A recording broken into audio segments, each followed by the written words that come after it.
Okay, I am starting a test for my stream. I'm going to start out with showing some of the last stream's highlights and debut my YouTube channel promo as well. I'm just kind of getting started. We are about 40-ish minutes away from start time, and we will be beginning promptly at 5 o'clock. Anyway, guys, I hope that you will enjoy the setup and some of the stuff that I have set aside for the introduction. So without further ado, I'm going to get us started by playing the new YouTube channel trailer that I have for Worldwide Wrestling Online.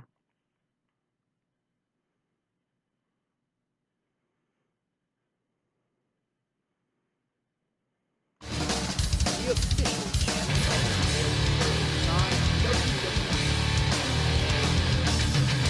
I'm Remarkable Randy Reigns, also known as the Old Man.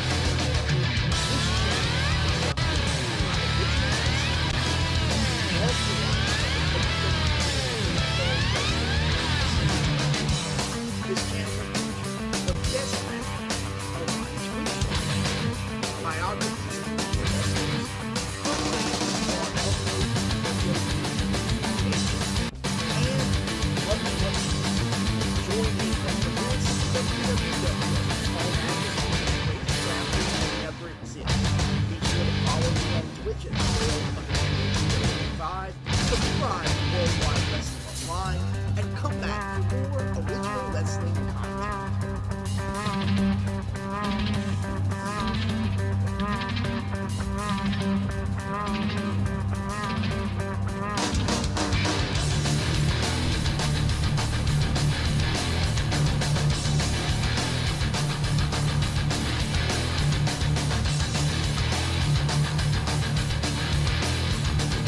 Ladies and gentlemen, welcome to Worldwide Wrestling Online presents Dead or Alive Wrestling.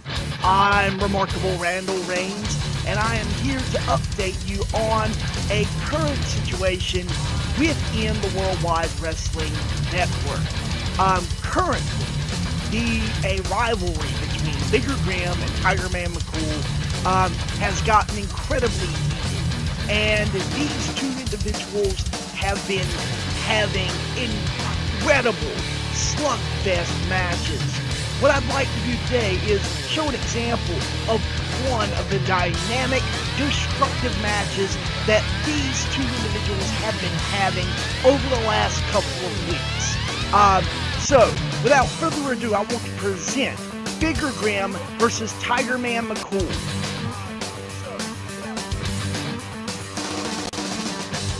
Over the last few weeks, these two individuals, Bigger Graham, a former MMA fighter, and Tiger Man McCool, a roughneck from East Texas, have been attempting to prove themselves as the toughest man in Dead or Alive Wrestling, which is a tall order.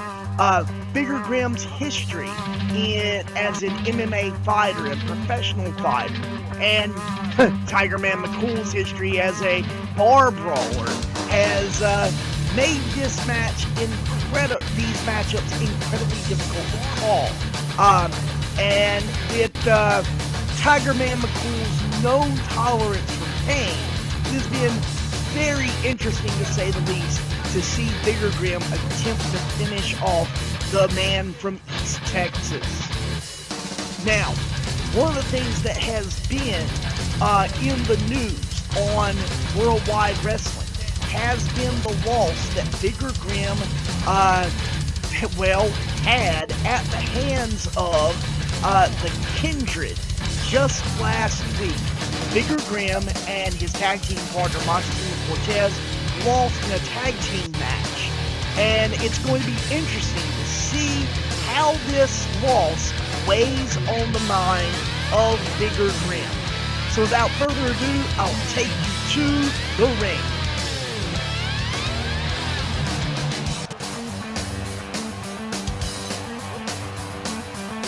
We hear the music hit, as Big Graham is going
Okay.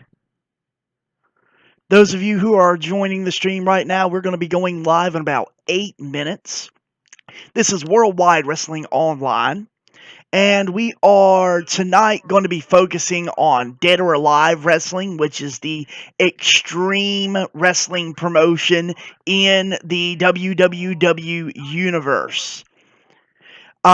We will also probably be taking a look at the more family-friendly independent union, and if we have enough time, go into the world of Southern Premier Wrestling as well.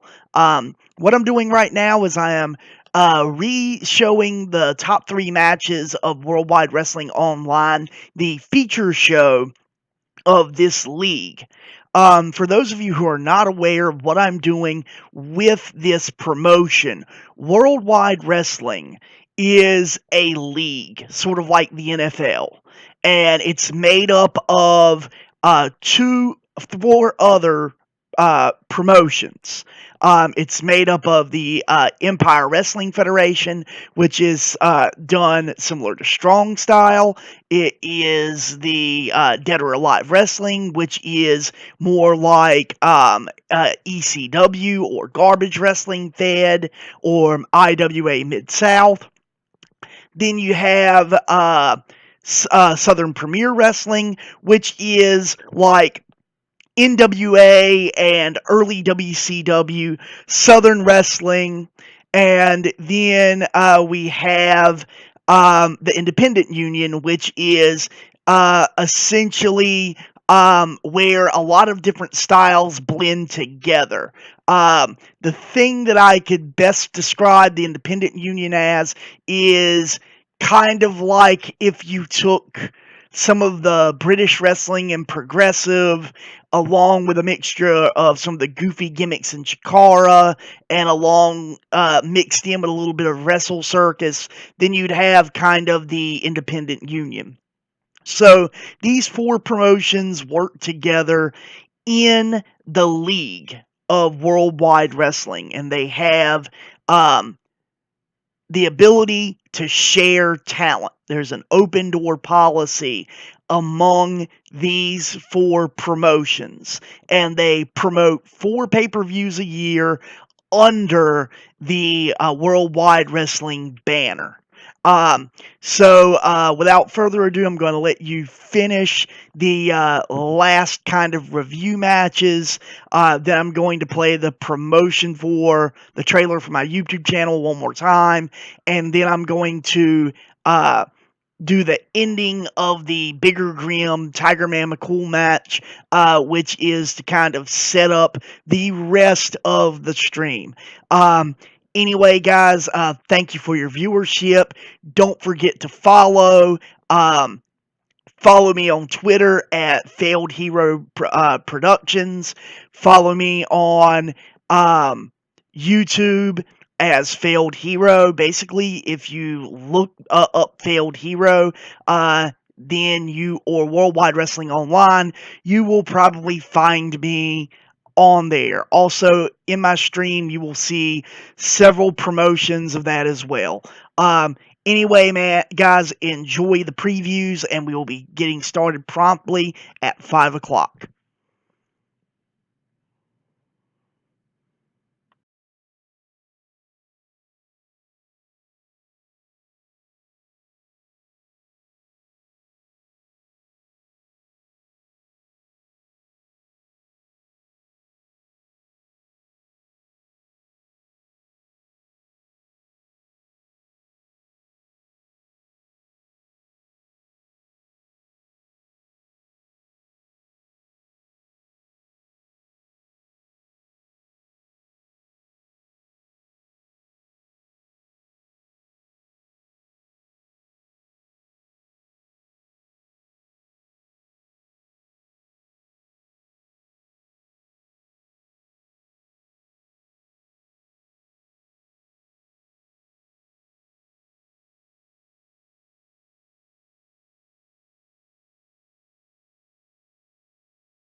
This was something that was previously recorded.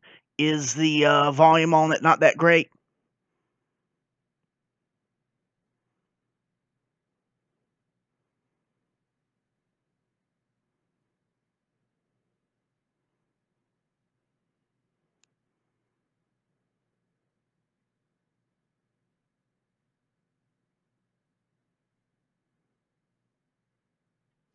You don't hear anything on the YouTube video? Nothing?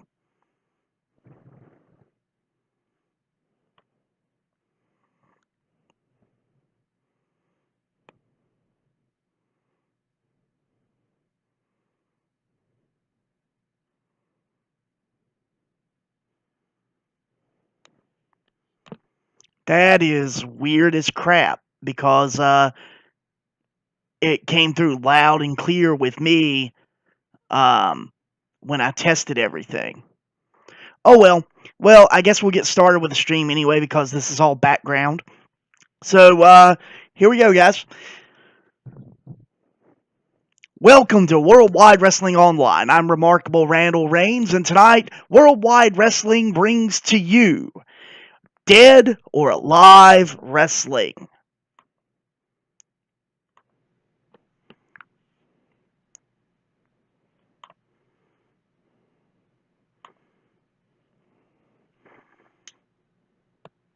Dead or Alive Wrestling is known as the Ultimate in Extreme here in Worldwide Wrestling, and we are going to see that tonight live on Worldwide Wrestling on the Worldwide Wrestling Network. Tonight, as we preview tonight's card, let's take a look at some of the things that have been happening throughout the Dead or Alive and Worldwide Wrestling. Tonight, our first match is going to feature Bedlam, fresh off their victory against the Disciples of Apollonius, against two newcomers that refer to themselves as the Birds of War, Charlie Kelly and Matt McDonald. Virgil Smarrito and Dante Bain have been on fire over the last couple of weeks. Will they be able to continue their reign in this Extreme Rules 2-on-2? Next, we're going to see Dake Ken. He's going to be talking about himself and his chase for the Dead or Alive Wrestling Championship. We also have a grudge match between the Golden Jinn, Alibaba, and Oliver Shule, the King of Old School. These two have had a heated rivalry ever since Oliver Shule left Southern Premier Wrestling and showed up in Dead or Alive Wrestling. Oliver Shule declared himself the king of old school wrestling and has voiced on multiple occasions the problems that he has with the hardcore garbage wrestling style of Dead or Alive. Well, the innovator, the original hardcore icon in the Golden Jinn is looking to teach this young upstart a lesson. We'll also be hearing from Shining Simon Sullivan tonight. On Worldwide Wrestling, Shining Simon Sullivan lost a loser leaves town match against Michael Maverick, meaning that Shining Simon Sullivan no longer has a home in Southern Premier Wrestling. Is his appearance in Dead or Alive Wrestling meaning that he will be a permanent resident, a permanent member of the roster here at Dead or Alive? We'll know when Shining Sullivan addresses the crowd. Another thing that is fairly interesting about this situation, Sullivan, even though losing that loser leaves town match, is still recognized as the Southern Premier Wrestling Television Champion. What does that mean for the title as we go forward? And finally, we have a one-on-one match. Powder Keg Sampson against the monster Ming Chi. Powder Keg Sampson is the DOA wrestling champion, but he'll be facing a hell of a tough monster in the form of Ming Chi. Before we get started, folks, I want to thank you for your viewership, and I want to thank you for taking a chance on Worldwide Wrestling Online. Hopefully tonight we will be able to meet the expectations of entertainment that we are looking for in Worldwide Wrestling. I'm Remarkable Randall Reigns. This is Worldwide Wrestling Presents Dead or Alive Wrestling.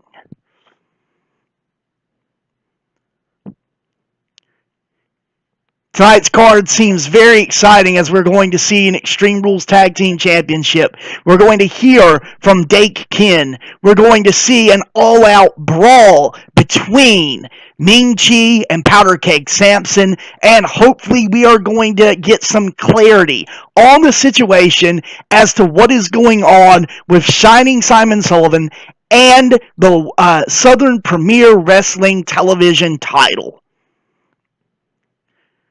But wait a minute, I'm getting something. I'm getting word that there's a disturbance going on in the back. I don't know exactly what's going on. Ladies and gentlemen, I'm sending you there right now. Looks like Tiger Man McCool is going for a cover. One kick out by Bigger Grim. Going on in the back. I don't know exactly what is going on with our camera system. Again, this time across the shoulder into the chest. Wait a minute. Well, that's Toad.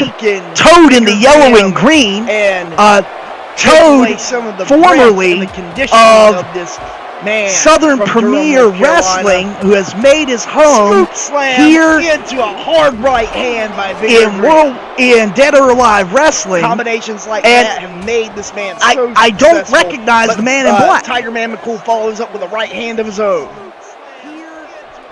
Going for a cover. Who is? 1, 2. Who is that guy? I can't get a clear shot of his face. Wait a minute. McCool going back to those elbows. And it looks like that Bigger That Grim looks like T.A. Stanton. What is T.A. Stanton doing here in Southern Premier Wrestling?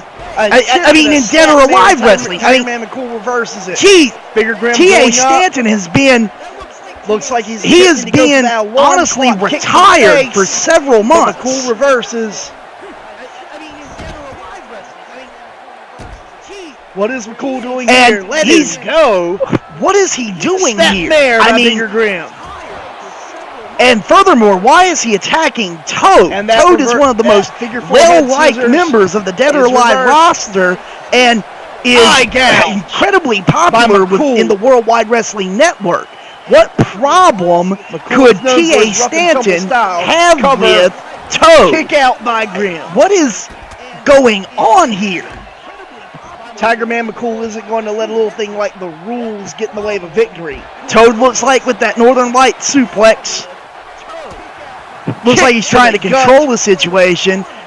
What in the world? He's got and he nails T.A. Stanton in the face with that monitor. Followed by a jumping side kick. That was absolutely brutal. 2. And now he's stomping and taunting T.A. Stanton. Jumping side kick was made famous by Harlem Heat and Stevie Ray. Stanton seems to be trying to get control of this situation. I mean, after all, he did attack Toad in the back. Two of the greats.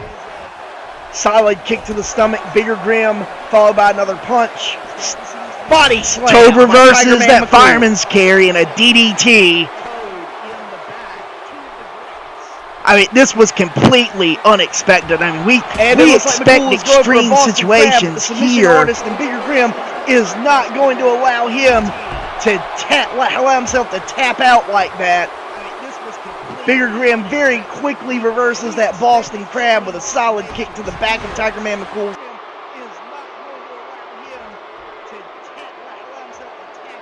We expect extreme situations here in Dead or Alive Wrestling, but nothing like this.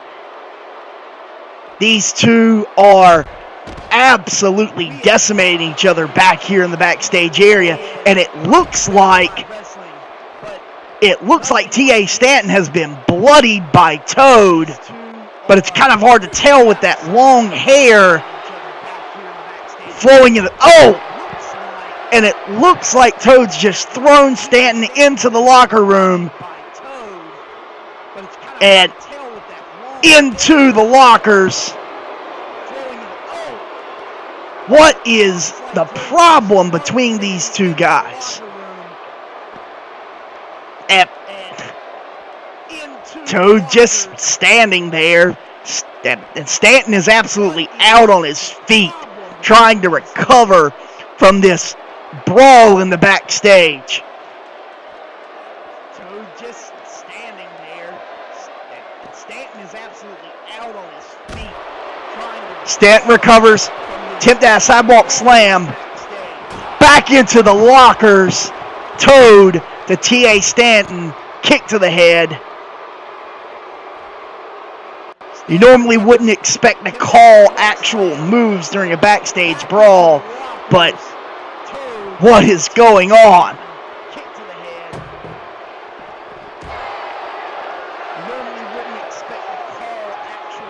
Hard elbow by Toad. Reversal by Stanton.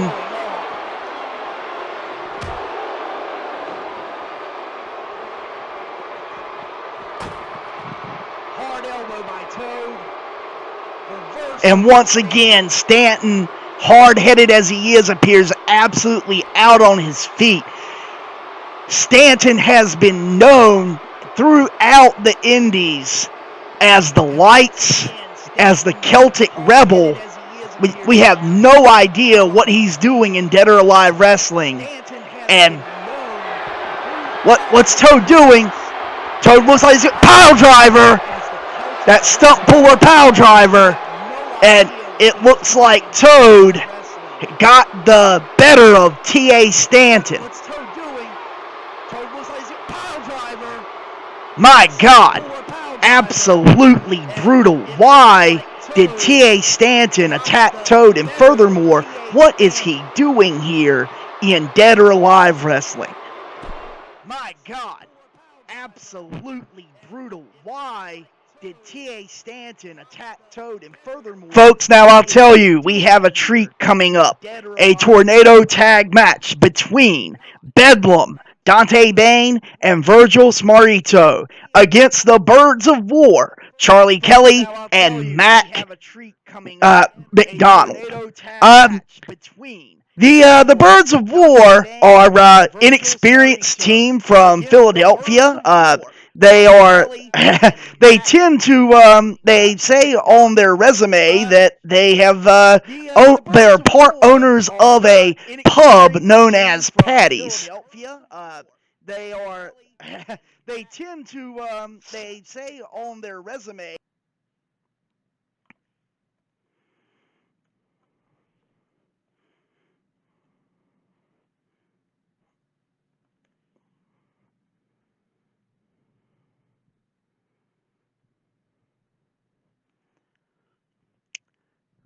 So this is going to be a match, Bedlam against the Birds of War. And what we should expect is absolute bedlam. I mean, Smarrito and Dante Bane, fresh off their victory against the Disciples of Apollonius, one of the best tag teams in the Worldwide Wrestling Network. These two have got to be on a victory high unlike anything else. And I just hope that their baser instincts don't wind up being taken out on Mr. Kelly and Mr. McDonald.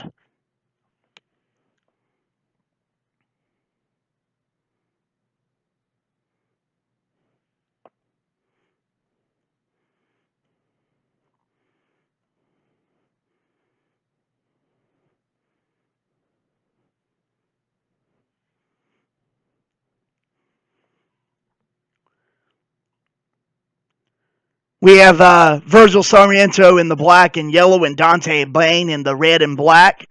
And the Birds of War wearing their trademark camo and Birds of War t-shirts.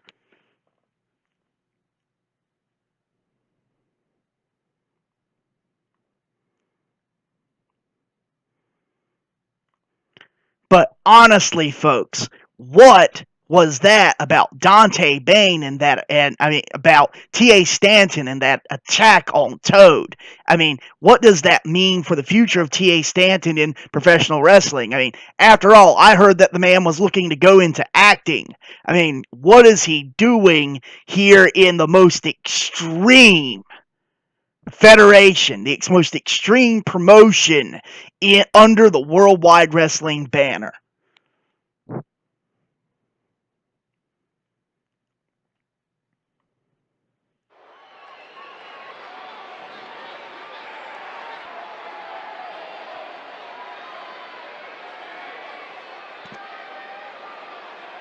Ladies and gentlemen, I welcome you back to the Dead or Alive Pit, and you are about to witness one of the most dynamic tag teams, the Worldwide Wrestling Tag Team Champions in Dante Bane and Virgil Somrito.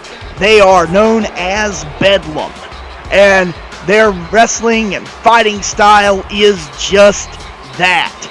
They are absolutely crazy. They will use anything that is not nailed down, reminiscent of past tag teams like the Gangsters or the Dudleys or PG-13. These two individuals are off to show that they are just as hardcore and extreme as any of the teams that came before them.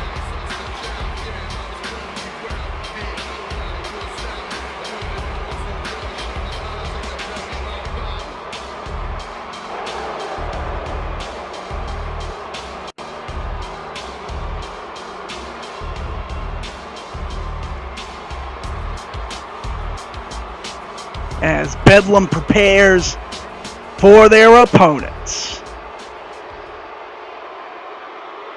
These two young men from Philadelphia, Pennsylvania.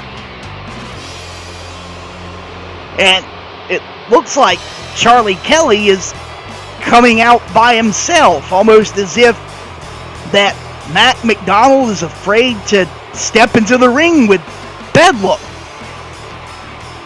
Charlie looks confident coming to the ring. Maybe a little bit of fear as he tries to get the adoration of the fans.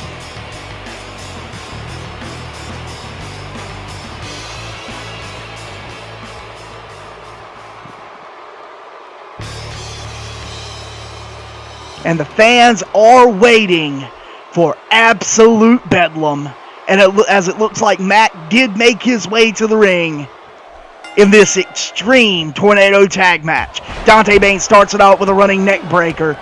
Mac looks fairly strong as he's entering the strikes, but is quickly reversed by Virgil Somrito.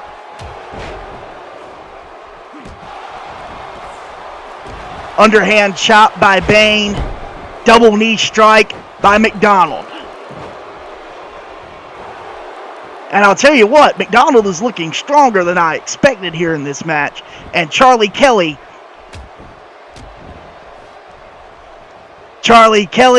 has gone for a sledgehammer. What in the world? Why would Charlie Kelly go for a sledgehammer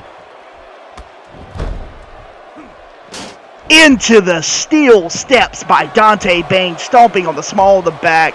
And it looks like Somrito has, or did have, Mac.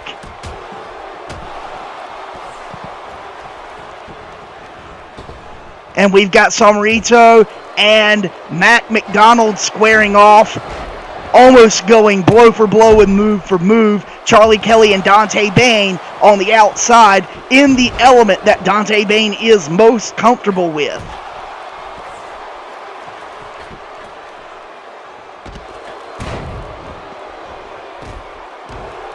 But it looks as if Charlie and Mac are taking this Extreme Rules match to their advantage and keeping distance between the tag team experts in Bedlam. Double axe handle by Virgil Somrito. and it looked like Bane was attempting a powerbomb that Charlie Kelly fought out of.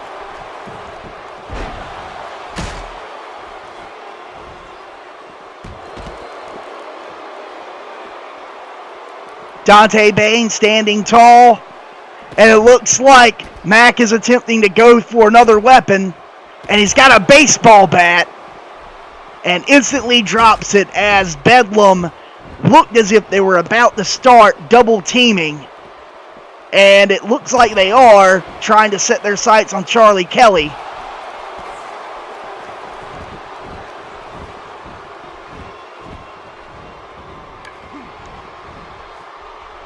And Mac has the bat.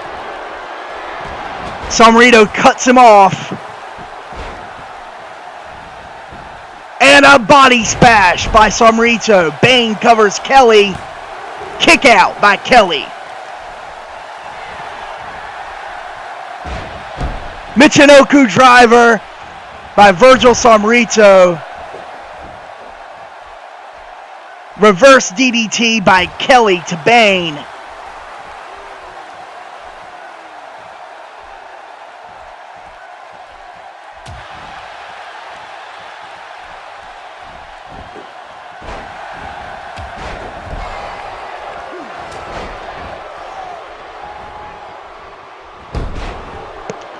Hurricane Rana by McDonald. And Kelly goes to the apron. Just eyeballing Dante Bane. Oh! Complete shot. A running complete shot by Virgil Sombrito. And that wins it for Bedlam.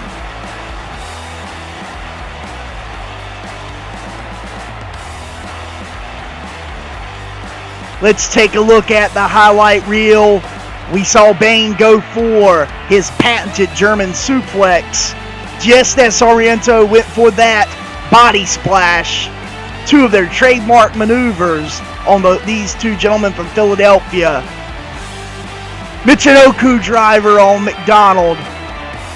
And then followed that up by that running complete shot that absolutely KO'd McDonald. While Kelly just sat and tried to carry the fight to Bane, but didn't even attempt to save his partner. And once again, Bedlam is victorious on Dead or Alive Wrestling. I honestly do not know who is going to be able to beat these two as the Worldwide Wrestling Champions. I mean, they are an incredibly efficient tag team.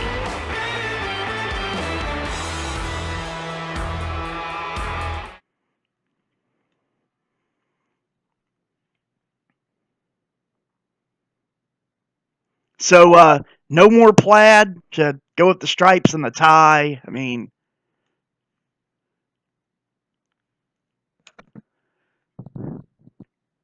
ladies and gentlemen, coming up, we will be hearing from Dakekin.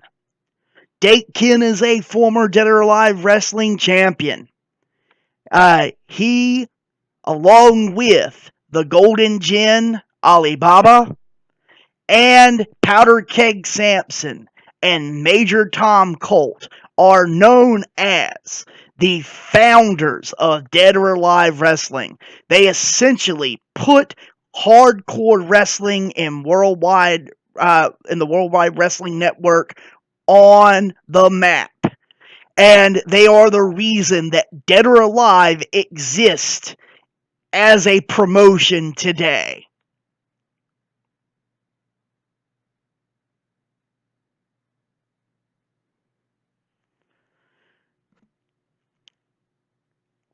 Dakekin did recently lose the Dead or Alive Championship to Powder Keg Sampson.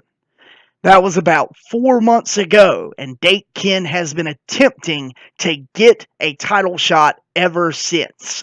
Let's hear what the man has to say.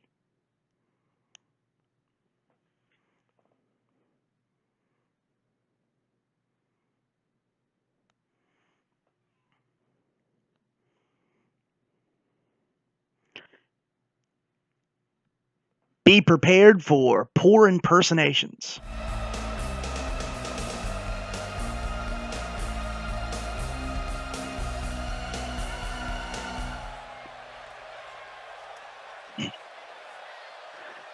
I've come out here to speak my mind, and people are going to listen. Because everyone here is happy to listen to me when I'm out here smiling like everything's okay. But everything's not okay. The WWW is not the place it should be, and I am not going to take it anymore.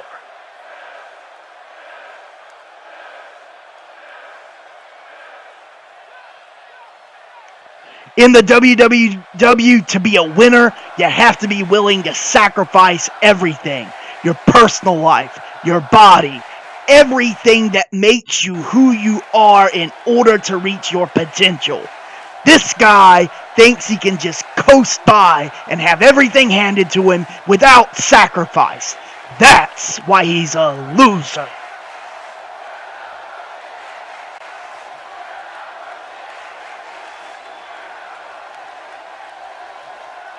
I've been listening to this Joker's crap for weeks. Every time I see his face, I see red. Well, if he doesn't quit it, he's about to see it too. Running down his face. You hear me, Powder Keg Sampson? Get your punk ass out here.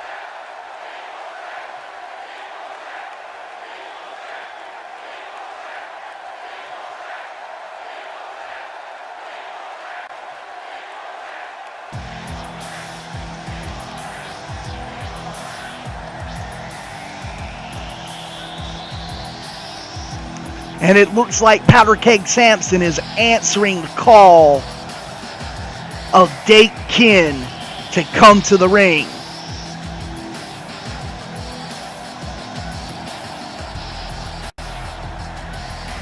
Powder Keg is known for his explosive personality. That's how he earned the nickname Powder Keg. You can see Boom written on his knee pads and on his trunks. This is an explosive situation, ladies and gentlemen. I can't. I just can't stand idly by in the back and let you suffer from the blowhard that is the man currently standing opposite me in this ring. Allow me the pleasure of sparing you great people from his rambling tirades before everyone in this arena falls asleep faster than you can say snooze fest. You know, this is why you have no friends. Because you have to make everything about yourself. But here's the thing. You're not that interesting. So why don't you find someone else to bore?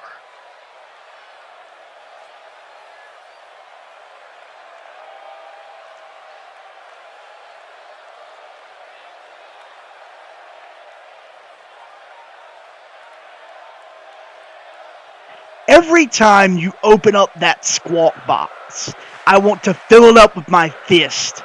So why don't you do the WWW universe a favor and stop your lip flapping? And let's get down to business.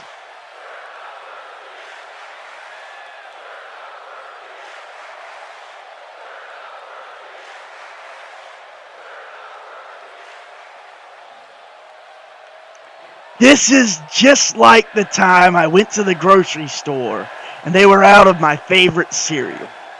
Do you have any idea how pissed off that made me? I love cereal, especially with marshmallows. If I don't get my cereal, I have a bad day. Just not as bad as the one you're about to have.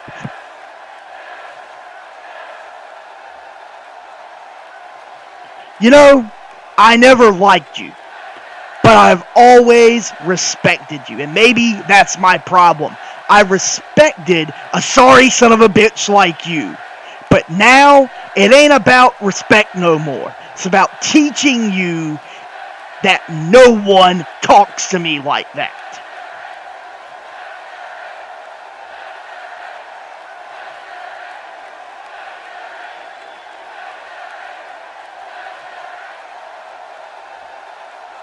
There's nothing I'd like more than to settle this once and for all and to finally prove which of us is a better superstar.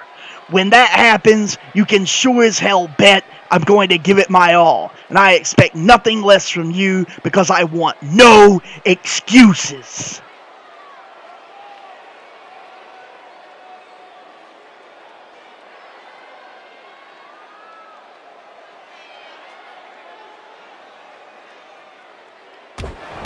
Oh! Powder Keg Sampson just hammering Dake Ken. And it looks like Dake Ken is going to get his wish. Powder Keg showing his best.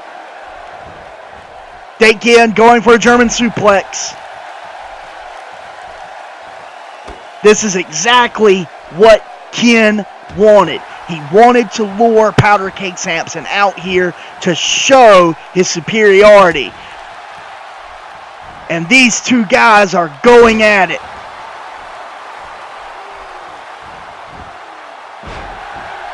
Dake Ken has a technical background, a former junior heavyweight champion. You notice the heavily protected knee, his left knee. He used to be a pretty technical flyer, but all that changed with a damage to the knee a few years ago.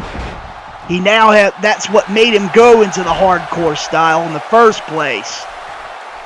And now you see Dake Ken, and the referee is attempting to break up this fight between these two absolute destructive individuals. We'll have to see what's going to happen with those individuals as they are scheduled for a match at the Worldwide Wrestling quarterly pay-per-view in the next, well, actually 2 weeks. Up next, we have Alibaba versus Oliver Schul. Alibaba also wrestles as the Golden Djinn, one of the forebearers of the hardcore style in Dead or Alive wrestling. Oliver Schul refers to himself as the King of Old School. He is a recent expat from Southern Premier Wrestling. And Oliver Schul has basically decried and derided the hardcore style since his arrival here in Dead or Alive Wrestling.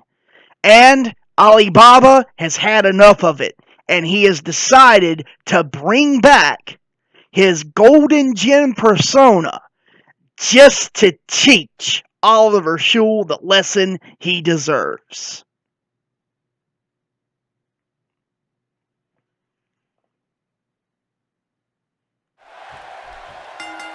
And here we go, folks. Alibaba throwing Oliver Schul right out to the front of the crowd. This is where Alibaba feels the most at home. In the element, out of the ring, slamming on the concrete floor and the metal barricades with chairs and turnbuckle posts and weapons.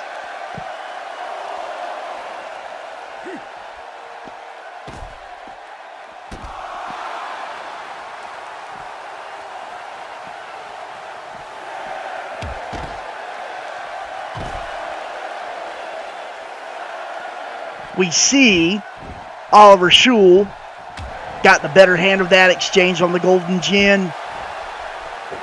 Djinn going with the knees, followed by several kicks to the chest on Oliver Schul. Schul reverses, Dragon Screw. Kick to the face by the King of Old School, self-proclaimed. Shoulder block by the Golden Djinn. Jawbreaker. These guys are going move for move.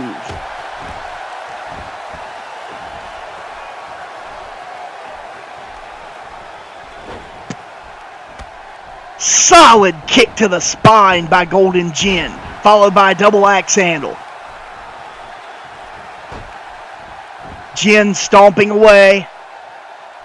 Now, 3 kicks to the face with the point of the boot.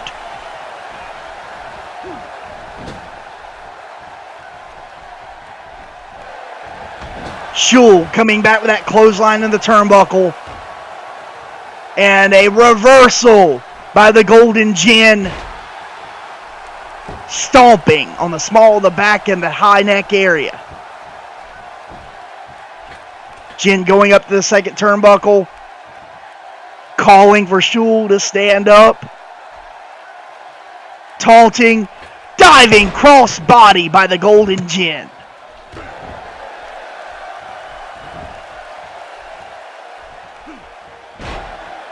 Shul, double leg takedown followed by a stomp. Back body drop by the Golden Jin. Shoulder block by Shul.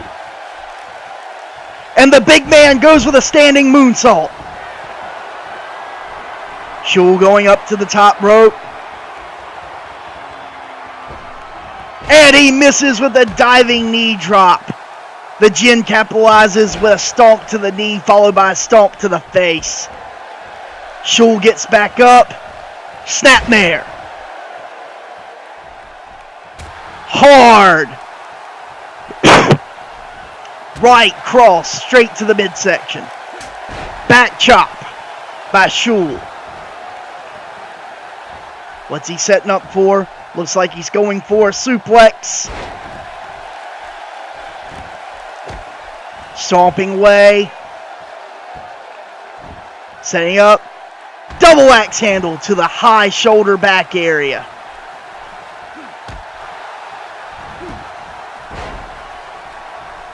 Solid knee strike by the Golden Jin. And Jin picks up Oliver Shul, choking him and slamming him straight to the ground.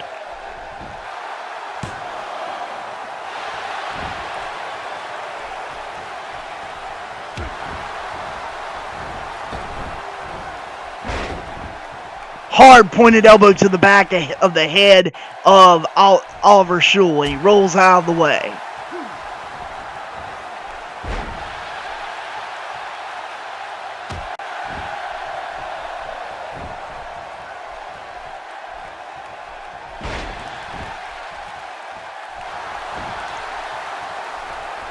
Shul's taunting the audience because he thinks he has the upper hand on the Golden Jin.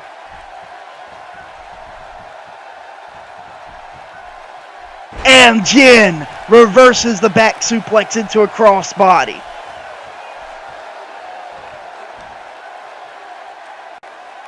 Golden Jin going to his number of nerve claw maneuvers that he uses in his repertoire. That shoulder claw, digging into the clavicle of Oliver Shul. And if you'll notice, the black glove that the Golden Jin wears has pointed tips right at the end. And that digs into the flesh of Oliver Shul. Shining Wizard, knee straight to the head of Oliver Shul, and that KOs him. And it looks like the Golden Jin has won this match against Oliver Shul. But I guarantee you this will probably not be the last time that these two face one another.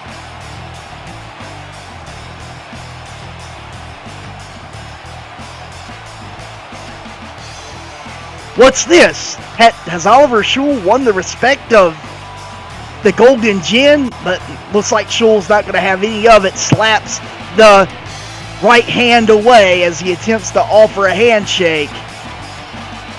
And the Jin just stares off in frustration.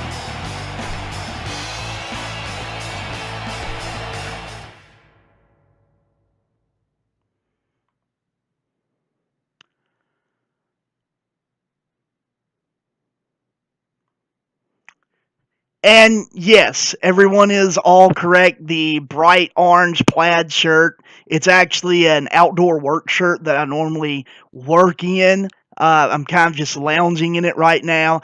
And yes, it was an actual purchase by my mother, who did not realize that the freaking fireball motif was there. Yes, as Gaz said, all of these characters, for the most part, about 95% of them, are original characters.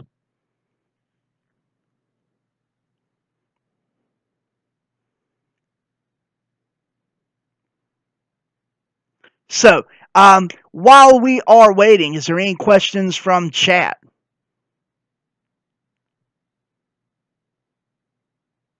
So, for those of you who are just joining us here with Worldwide Wrestling Online, I'd like to kind of I'd like to kind of describe what I am attempting to try to do with my universe. So, the Worldwide Wrestling Network is actually 4 promotions. It's Dead or Alive Wrestling, which is what we are programming and playing through tonight.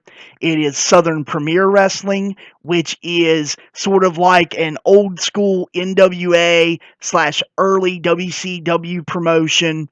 Then we have the Independent Union, which is sort of like a stand-in for Chikara or Wrestle Circus, or even you could go as far as saying even like Progress Wrestling or some of the European or English professional wrestling promotions. And then, of course, we have Empire Wrestling Federation, which is based off of mostly the All Japan / New Japan, the basically strong style. I see a question from Wicked Nate. If I was looking for any more CAWs, I have a few more slots left, yes, but I'm not actively looking for anything because actually most of my slots get taken up by original characters. I normally wind up with only like 15 open slots. But I can, if you would contact me with a whisper, or if you would contact me on my Twitter account, I would be happy to try to discuss with you some ideas that you might have. So basically, the idea for Worldwide Wrestling Online is essentially these 4 promotions come together to share talent. It's kind of set in a world where they know that they can't compete with the WWE or TNA or Ring of Honor, but they're essentially doing what the Fight Network is doing. Actually, there's a better reference for it in the United Wrestling Network, where these independent promotions are coming together and they agree to share talent and share TV time in a chance to get different wrestlers over. So that's kind of where we go. Different wrestlers will be moving from different brands, and as we showcase different brands, so people will be able to see what's happening and what's going on, the storyline is going to build as things start to headline towards the quarterly pay-per-views that we have with the Worldwide Wrestling Network. Every promotion has a pay-per-view once a month. Sometimes they share it with another promotion and do some interbrand stuff, but quarterly, all 4 promotions essentially come together and do a super card. And that is kind of a throwback to the original every quarter. The WWE had their big events, like what originally WrestleMania, SummerSlam, Royal Rumble, and Survivor Series were supposed to be. So essentially what I'm trying to do is kind of do a throwback, but in a modern setting with gimmicks that are even gimmicks that may seem a little silly by modern standards, to try to give them a new twist. Now, another thing that I also do and how I kind of feel my roster is the original wrestling Aki games that were done, WCW versus NWO Revenge, WWE, WCW World Tour, and the like. I have actually made it kind of a mission to make sure that the absolutely terrible wrestlers that were based on Japanese wrestlers do not go extinct from memory. So I attempt to recreate them in a modern setting. So we just saw the exchange between Datekin and Powder Keg Sampson. Those are stand-ins for Onita and Kodo Fuyuki. And so Datekin was known as Datekin in WCW versus NWO Revenge. Kodo Fuyuki was known as Powder Keg Sampson in WCW versus NWO World Tour. And so I try to take some of those original Aki characters and breathe some new life into them. And sometimes that means a gimmick change. Sometimes that means changing some things about how the guy looks, but not necessarily their gimmick, and attempting to move forward from that. In fact, a lot of the promotions that I use are the names of the promotions from the WCW Aki games. So the Independent Union, the Empire Wrestling Federation, and Dead or Alive Wrestling are all kind of directly inspired by those WCW Aki games.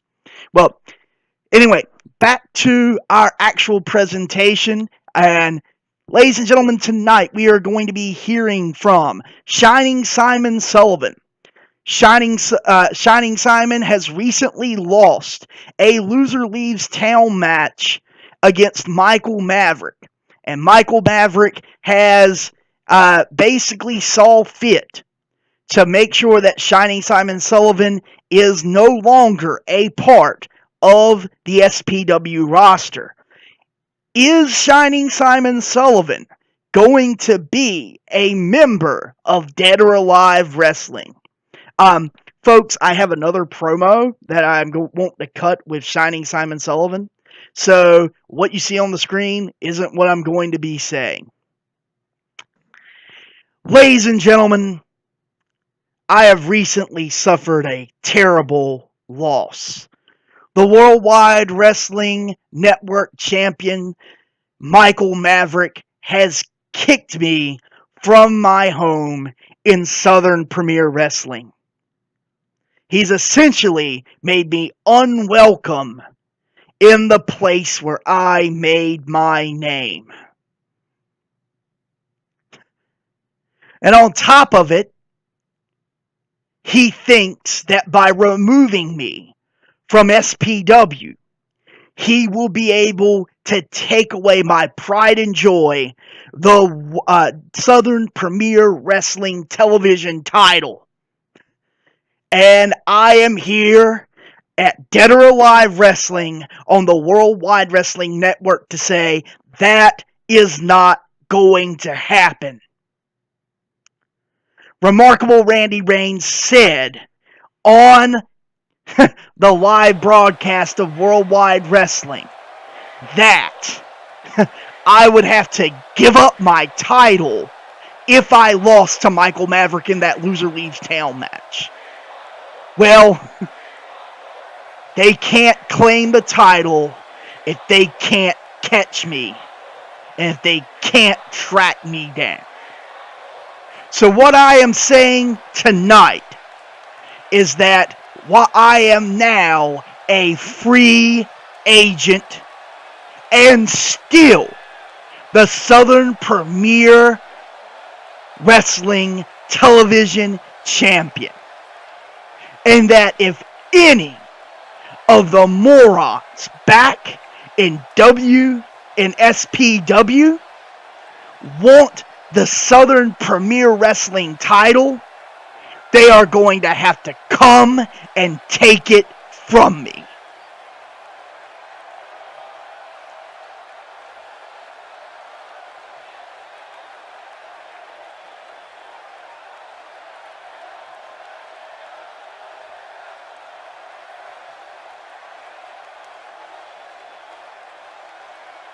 So that means if Michael Maverick wants to finally be rid of me and end this, he'll have to come and take the SPW TV title from my cold, dead hands.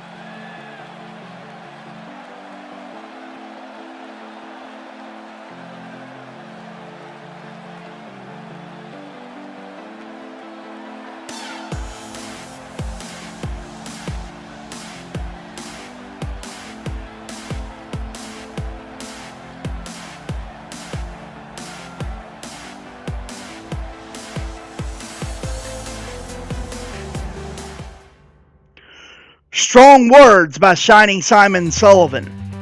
He effectively has declared himself a free agent, which is part of the clause of the Loser Leaves Town match.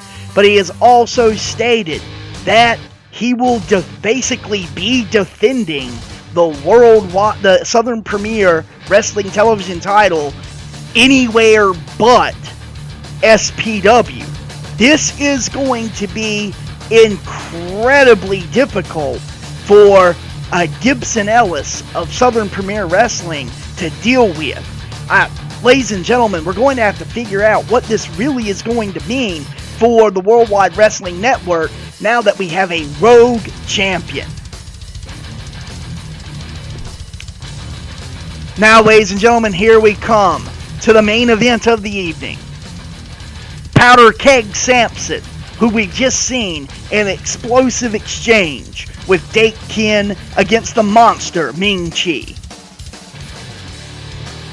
Ming Chi is a former Dead or Alive Wrestling champion and a former Worldwide Wrestling Network champion. He is a brute, known for his headbutts and for his patented Snap Brainbuster. Powder Keg Sampson is known for his Muscle Buster finisher and his devastating leg lariat signature maneuvers. These two individuals have a history with one another, partnering and as enemies, as rivals. This main event will not disappoint.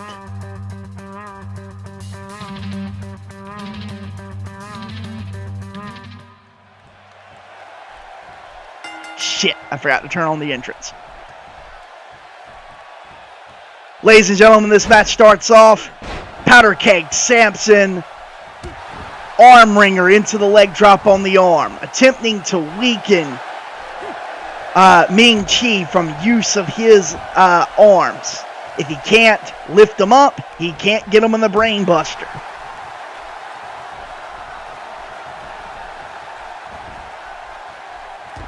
Sampson again attempting a sidewalk slam. Ming Chi nails him with a knee to the face. Belly-to-belly suplex by Ming Chi. Headbutt. One of the patented headbutts that Ming Chi uses. Ming Chi is known for his incredibly hard head.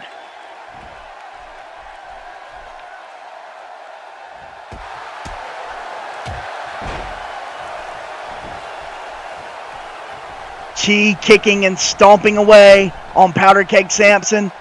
Sampson attempts a power slam and is reversed into a belly-to-back suplex. Powder Keg's looking like vertical suplex from the apron back into the ring. Stomping away by Powder Keg Sampson. Now, you've got to ask, after that exchange between Dake Kin and Sampson, is Sampson 100% for this match with Ming Chi? I mean, those two guys absolutely clobbered each other in that exchange. Is Powder Keg Sampson is he a little bit injured? It certainly doesn't look like it as he hits that German suplex to the outside. Another headbutt. And it looks like he's going for a series. 2, 3 headbutts by Ming Chi.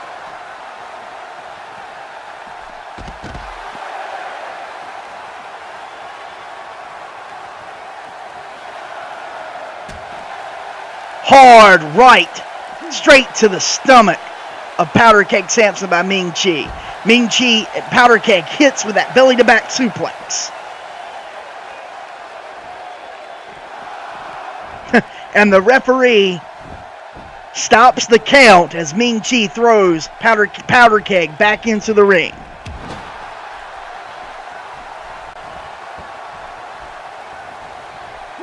Irish whip into the turnbuckle by Powder Keg. And the eye scrub. Rikitason used to say, if you can't see in a match, then there's no way that you can win. When you take somebody's eyesight away from them, there's no way that they can know how to defend against a punch or a clothesline or a kick. And it looks like Powder Keg Sampson has learned that lesson well.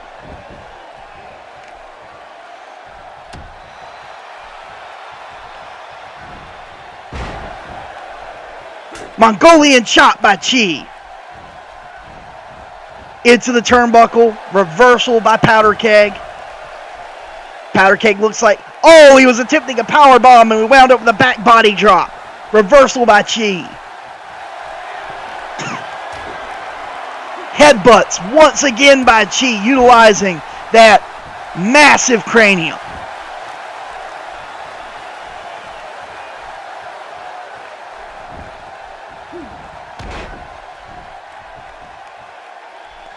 And a solid kick to the head by Ming Chi. Powder Keg kicks out.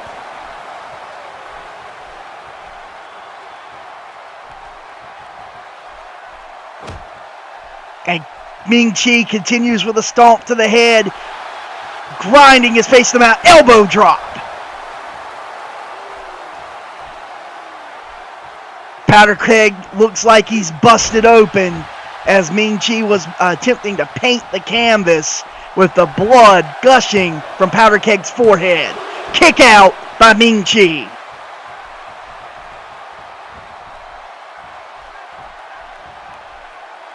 And Powder Keg going back, hammerlock, armbreaker, stomp right into the crook of the elbow.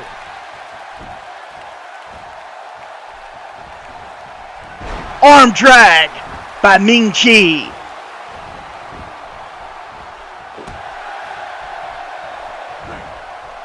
Reversal, eye rake by Chi from that belly-to-belly suplex attempt by Powder Keg.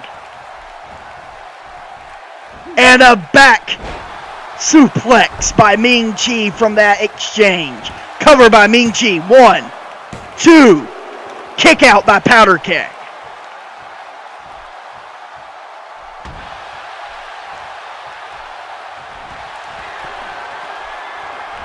And it looks like Powder Keg went for the wheelbarrow face crusher. 1, 2. Kick out by Ming Chi.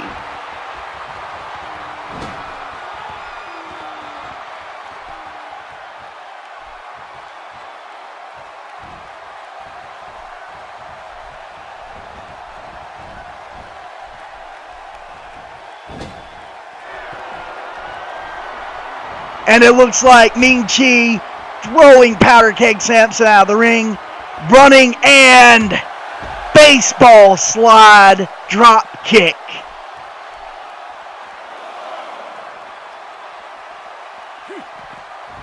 Ming Chi takes Powder Keg back into the ring. Headbutt. 1, 2, 3.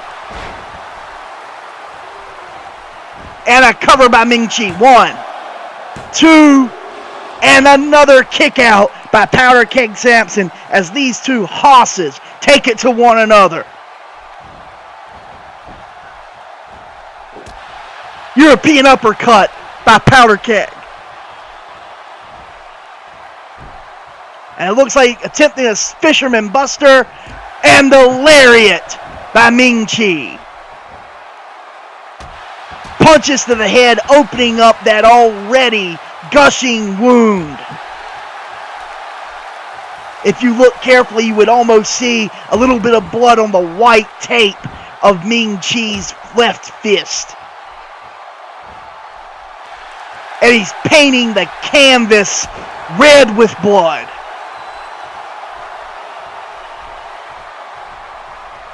Powder Keg with a shoulder breaker. Ming Chi reverses the Irish whip and that solid punch to the face and a DDT. Roppongi DDT. And that just shows what Ming Chi feels about the crowd.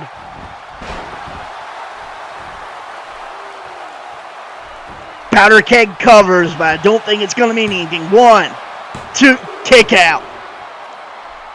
Not enough. Diet jumping knee drop by Powder Keg.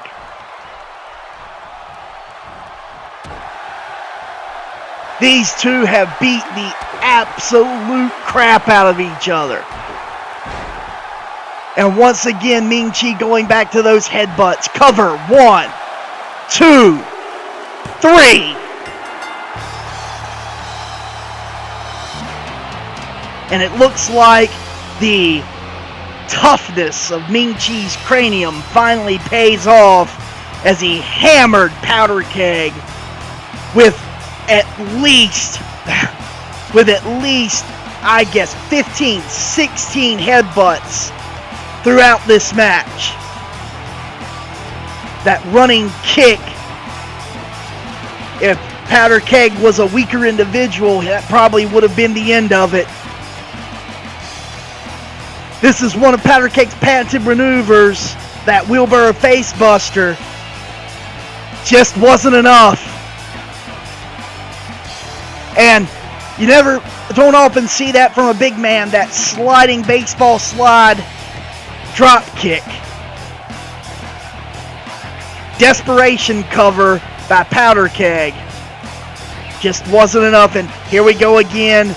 The hammering headbutts by Ming Chi and the cover.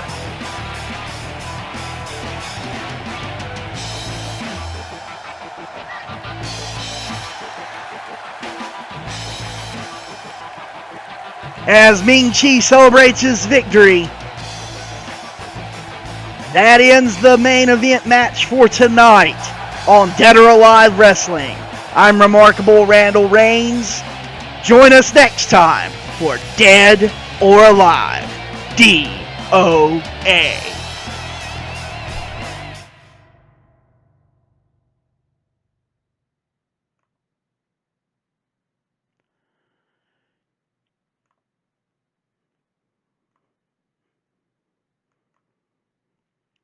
So, I still have about an hour left in the stream, so I'm probably going to be moving on to the Independent Union.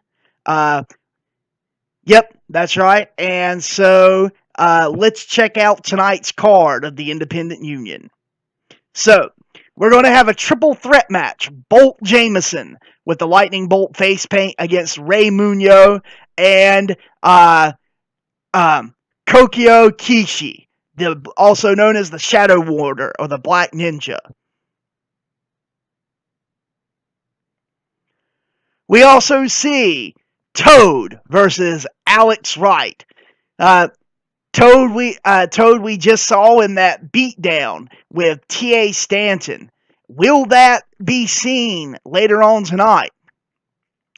We see the Swooper Snap Connection, Bigger Grimm and Montezuma Cortez against newcomers to Worldwide Wrestling Network, The Fix and Cody Masters. These individuals are part of an ever-growing group known as the Kindred. The Kindred with its leader, Gaz Corvin have a victory against the Swoop and Snap Connection in Bigger Grim and Montezuma Cortez? Will the Fix and Cody Masters be able to carry on the victory? We have Graham Fujimoto against Haran Buro in a technical against power match. Graham Fujimoto is the old man of the Independent Union. He has basically declared he will not retire ever, and he would rather die in the ring. Most recently, Graham Fujimoto has taken a group of wrestlers under his wing, different wrestlers from all over the globe, and formed a group known as the World Elite. And he has been attempting to discipline these different individuals to, in a more technical style, blend the styles that they're used to along with his more technical wrestling prowess.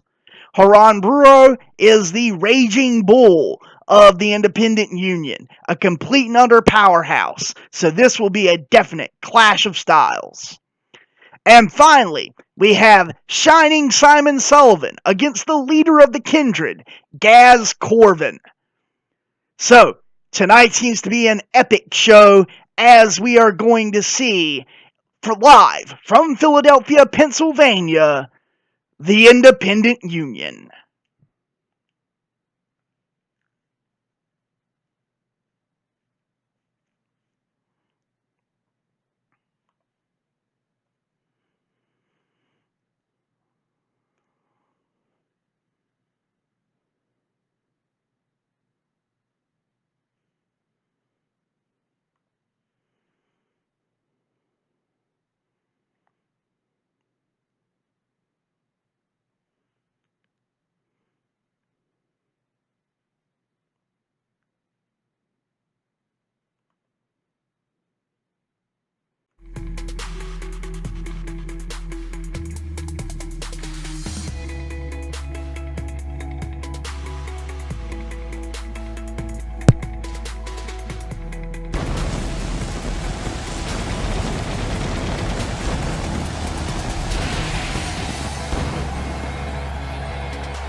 Ladies and gentlemen, welcome to the Independent Union, live from Philadelphia, Pennsylvania. I'm Remarkable Randall Reigns, here, the voice of Worldwide Wrestling, of the Worldwide Wrestling Network, here to present to you the action of the Independent Union. We're going to get things started off today and this evening with a triple threat match. Rey Munoz, Bolt Jameson, and Kokyo Kishi in a dramatic triple threat match.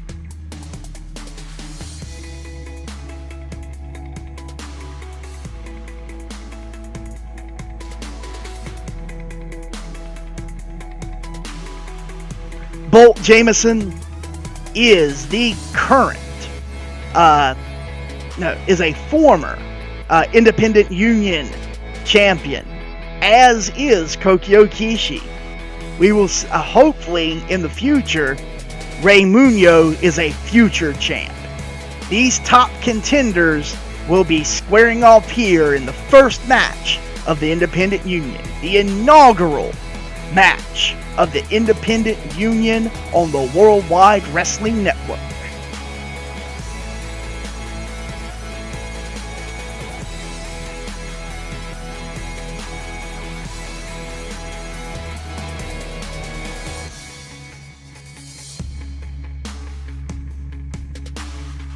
I want to take this time and thank the viewers for sticking with me. I know I'm a little rough around the edges. I'm trying to figure things out, but I appreciate the views and I appreciate the follows.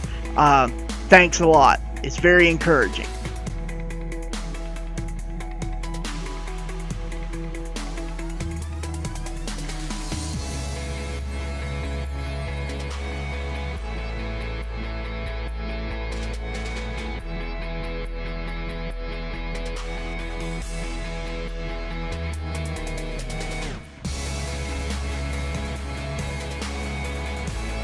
Now let's just hope that the entrances are on so I can introduce these characters properly. Yay!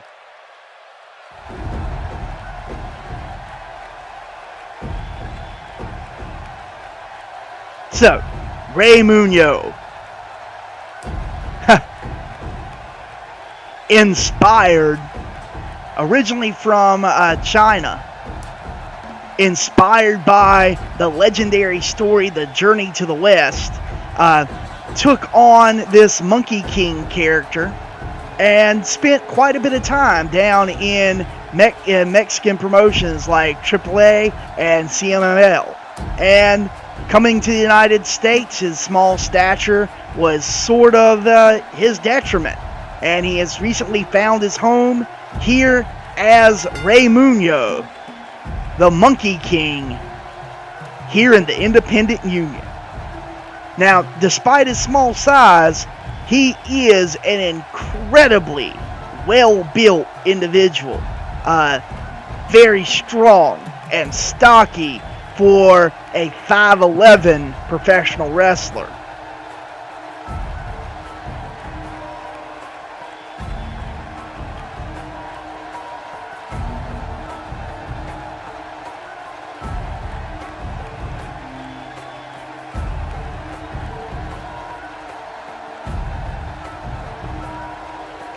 Rey Munoz and Kukyo Kishi have a standing partnership. It's going to be interesting to see if this match is going to have any effect on it. Coming down to the ring is Bolt Jamison, the former Independent Union champion. He is one of the larger men here in the Independent Union, standing at 6'1".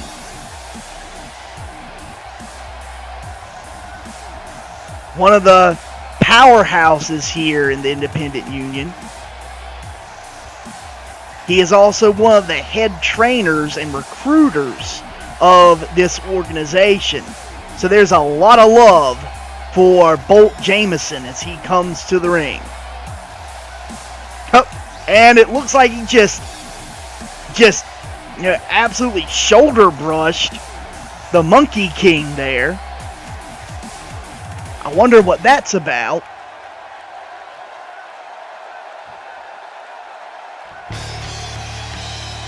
Now headed to the ring is Kukyo Kishi.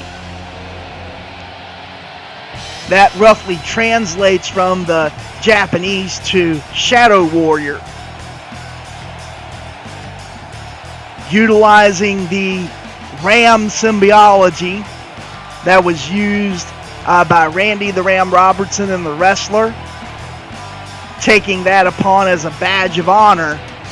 He has used that ever since becoming a wrestler.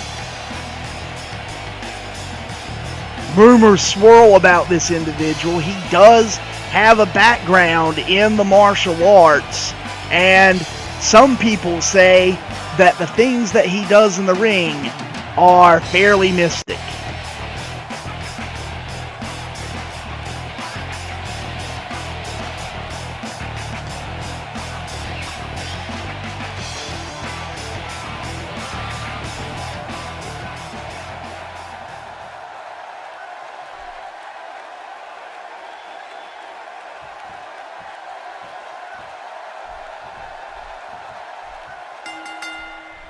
And this triple threat match starts out. Bolt Jamison, hard vertical suplex on Rey Munoz, and just pounding away on Kishi. Another hard vertical suplex. It's going to be difficult for these two lightweights to outpower Kishi in this match.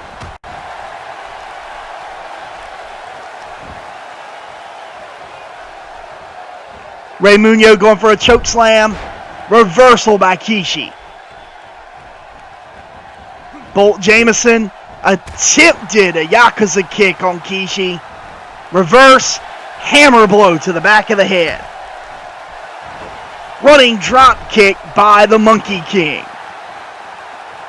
Now it looks like these two lightweights have the big man down. Kishi rolls to the outside. Bolt Jameson with a shoulder breaker. And running face buster. Almost the running bulldog by Bolt Jameson as he stomps away at the elbow. Back body drop by the Monkey King. And there was that patented sliding arm drag by Kishi. Thrust kick, no, slow leg kick, followed by an uppercut, knocking Kokyo Kishi down. Stomp by the Monkey King to Kishi. And it looks like the Shadow Warrior's in trouble. No, reversal. And an attempted drop kick by Bolt Jameson. And a Hurricane Rana by Kishi. Reversal by Kishi into a DDT. And so far it is all Kokyo Kishi in this match so far. Running drop kick by the Monkey King. Shoulder breaker. Irish whip and a hard lariat by Rey Munoz. Bolt Jameson with a Thez press followed by forearm shot straight to the head. Reversal, hard knee to Bolt Jameson's head. Back suplex followed by a crossbody block. Jameson capitalizes. Stiff kick to the back of the head by Jameson.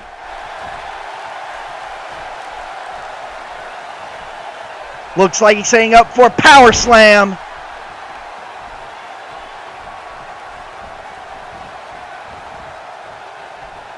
And Jameson is setting up Kokyo Kishi.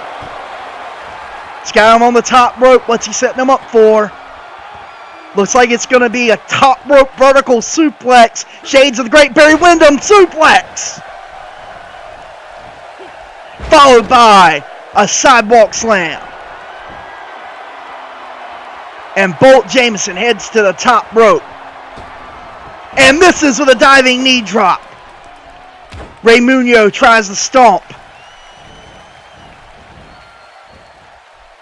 And Jameson has both his adversaries almost out on the floor. Apron suplex by Bolt Jameson, bringing Rey Munoz hard into the ring. And a cover and breakup by Kokyo Kishi. Looked like Kishi was attempting a German suplex. And it looks like Bolt Jameson with a power driver. And a cover. 1, 2. Kick out. Broken up by the Monkey King. And now it looks like Rey Munoz was setting Bolt up for something. Bolt with a double axe handle reversal. And Rey Munoz rolls to the outside to collect himself. Drop kick by Kokyo Kishi. Now taunting. Trying to get the audience behind him. Solid punch straight to the gut by Bolt Jameson.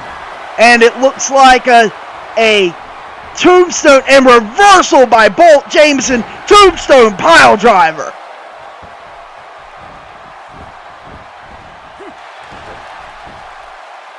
And a cover by Bolt Jameson, broken up by Rey Munoz, and a neck breaker and a cover by Munoz. Kick out.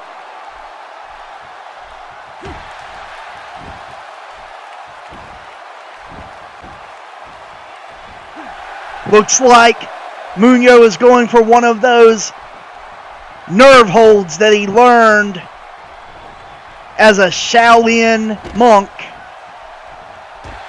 Hard elbow by Rey Munoz to Kishi. Kishi attempting to capitalize. Arm drag. And Rey Munoz got the better exchange of that exchange right there. And a cover by Kishi. 1, 2, not even 1. Hard kick by Kishi. And Rey Munoz ducks it.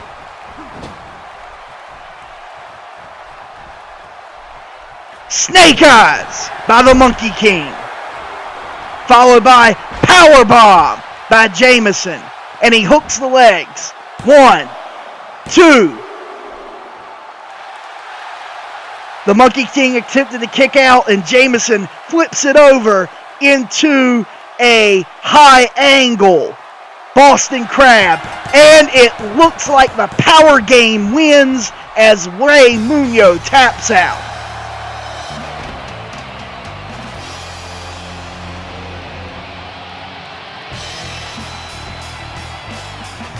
Bolt Jameson was able to hit the power driver on Kokio Kishi. That neck breaker by Rey Munoz just wasn't going to put the big man away.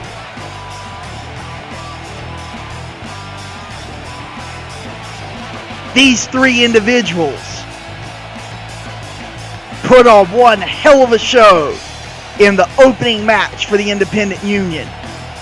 And we see Bolt Jameson, knowing they wasn't going to get the pin on Rey Munoz, transferring it and using the power and that low angle that he's sitting at on the spine of the Monkey King to force a submission from Rey Munoz. Folks, I tell you, it will not be long until Bolt Jameson is back on top of the Independent Union. If I were on the championship committee, I would look at this victory and say that this would put him close to the top of the charts.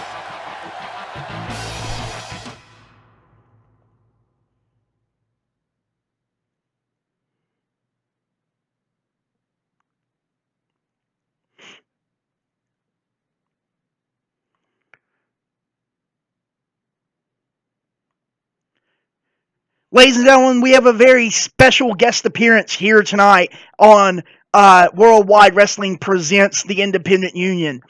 We have Toad coming out of a very, very difficult attack that he suffered at the hands of T.A. Stanton to face off against the, legendary Alex Wright. Even though we are lucky to have Alex Wright here in the Independent Union to help try to raise the profile of the Independent Union and the Worldwide Wrestling Network. This should be an interesting clash of styles, as Toad is kind of a hardcore guy. The last time that we saw him was in Dead or Alive Wrestling. He dropped T.A. Stanton on his head with that stump puller pile driver to the outside.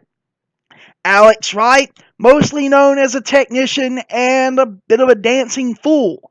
So we're just going to have to see what's going to happen as these two different types of showmen, different types of wrestlers, fight tonight for the Independent Union.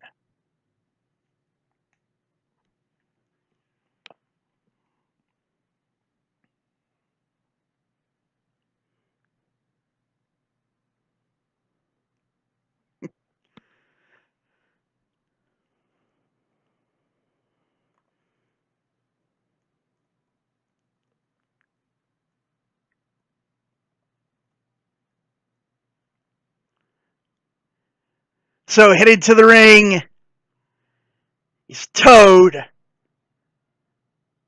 from Kitty Hawk, North Carolina, now residing in Raleigh, North Carolina. Toad has agreed to come out of retirement to help raise the profile of the Worldwide Wrestling Network. Mostly his home is Dead or Alive Wrestling, but because of the open door policy of the WWN, Toad can basically travel and fight wherever he gets booked. And so our booking committee here at the Independent Union has agreed to allow to have the totally ostentatious and demented superstar enter the gorilla position and walk down the ramp and wrestle for the audience of the Independent Union.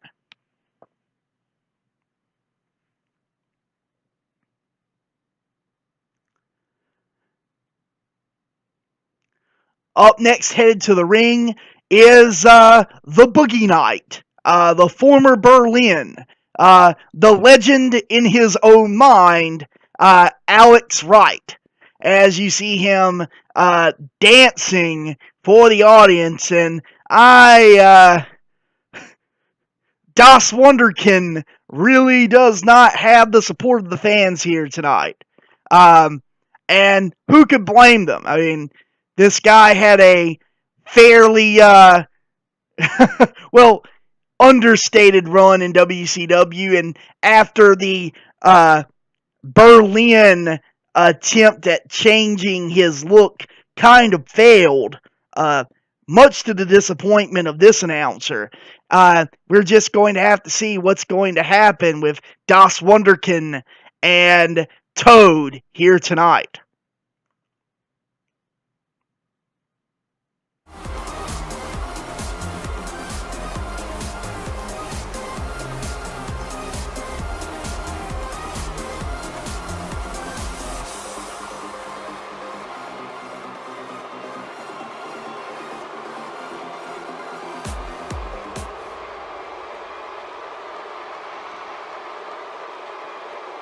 As you can see, Toad is not worried as he is facing off against the German technician.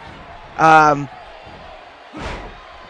Toad should, in the back of his mind, remember that Alex Wright, at one point, was an incredibly talented wrestler.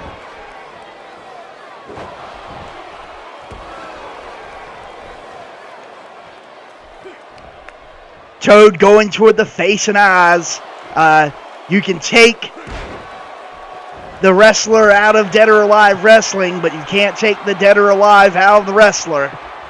Up to the top rope, and a hard elbow drop across the chest of Alex Wright by Toad. Alex Wright reverses, going that technical background with the arm drag. Toad reverses, throwing Alex Wright hard into the turnbuckle, and now choking Alex Wright with the boot.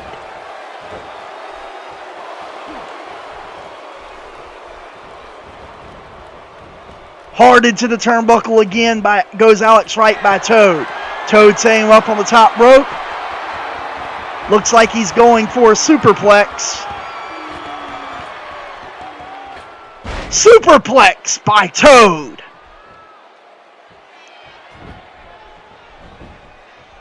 Cover by Toad. 1, 2, and a kick out by Alex Wright. Looks like the old dog still has some tricks.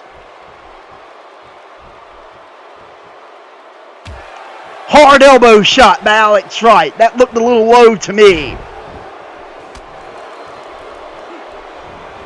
Alex Wright with a snapmare. Hard drop kick to the back of the neck, and Alex Wright covers Toad.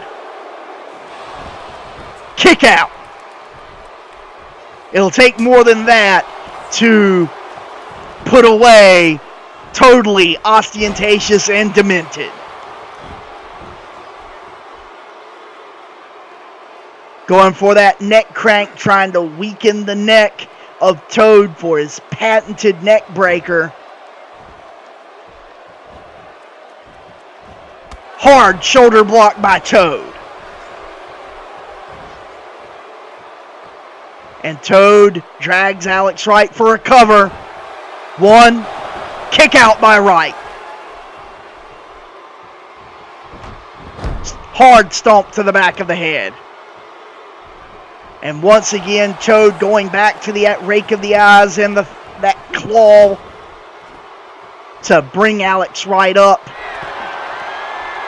Setting him up for, it looks like he's going for a sidewalk slam, avalanche sidewalk slam by Toad. Looks like Toad may be going for his, maybe this might be the Toad salt. No, missed the fist drop. Hard kick by Toad, but Wright reverses hard to the turnbuckle. Another reversal by Toad. What's he bringing up? Face buster by Toad. Cover. 1, 2. Kick out by Wright. And Das Wunderkind still showing that he can boogie with the best of them.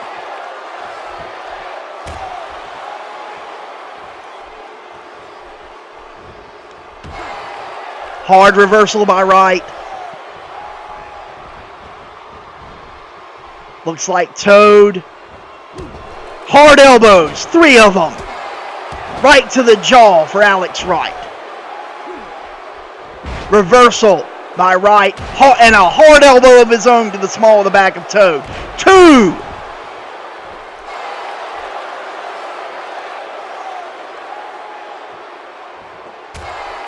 Hard punch to the back of the head. And the patented neck breaker by Alex Wright.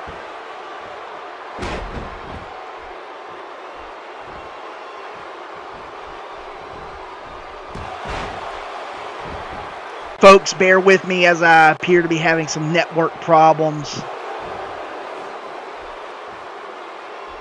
Toad setting Alex Wright up for the springboard Hurricane Rana. Stomp to the gut. And this is where Toad sometimes does not think straight. He should have gone straight for a cover right there. And the Toad Salt. Cover him, Toad. Put this away. 1, 2, 3. Toad wins, defeating Alex Wright.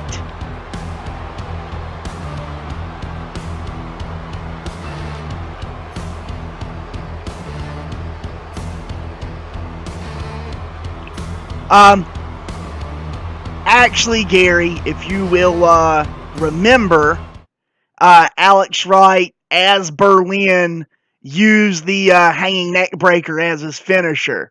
So technically it is a patented neck breaker. As long as he doesn't swing his hips before it, it can be patented. And yes, as Gary G. Hamrick said, these are 2 of the characters that are not originals. Toad is based on an independent wrestler. He actually was signed to WCW in 1999 to 2000. He is one of the guys that actually inspired my love of wrestling. He headlined the first local show that I ever saw live. And he was sort of at the time, a combination of Dude Love and Mick Foley, but at the same time he could do these crazy high-flying spots that Mick could not really do. Just as sort of an homage to him and how the love of wrestling that he inspired, I wanted to recreate Toad and bring him as sort of out of retirement in WWA 2K17 and next year in 2K18. Toad himself actually was forced to retire after a really, really, really bad accident that injured his hip. As far as I know, he has taken up the barbering profession, and that has been fairly successful for him. I've talked to some of the guys in the business who used to work with him who say that he is pretty successful at it, and actually owns a couple of shops in the central part of North Carolina. Yes, I have Alex Wright in here because I need a few jobbers. I'll probably be replacing some of these guys with some lower level hands that I've created recently.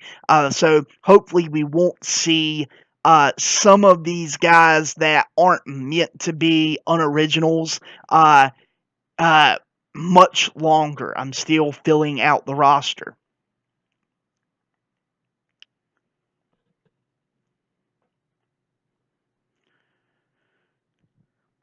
Ladies and gentlemen, Remarkable Randall Reigns coming to you once again to discuss this evening's matches. So, tonight we have a sort of a rematch. We have the Kindred against the Swoop and Snap Connection. Montezuma Cortez and Bigger Grim lost in a very traumatic fashion to the Kindred on their debut match at Worldwide Wrestling Monday nights. And if you'll notice, this is not the Kindred team that the Swoop and Snap Connection faced at on WWN. These guys are a part of the same group, mysterious group known as the Kindred, led by Gaz Corvin. Seems to have collected these different individuals from different walks of life and almost has this cult-like hold over them. The longer-haired gentleman with the T-shirt with the says "This is God." He's known as the Fix. We don't know a lot about this guy yet. We do know that his tag team partner Cody Masters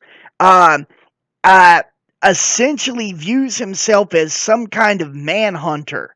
Hence the camo and the sort of skull and Viking motif. Ladies and gentlemen, these are very frightening individuals. And the only reason that they won their debut match is because Montezuma Cortez honestly had his eye off the ball. He was attempting to get the fans way too into the match and was attempting to basically just taunt and build the match up in the eyes of the audience. And honestly, Gaz Corvin, the leader of the Kindred, took advantage of that, nailed not 2, but 3 curb stomps in the match, KOing Montezuma Cortez in the process. Montezuma Cortez has a head injury, and Bigger Grim honestly has not had his head in the game since this loss.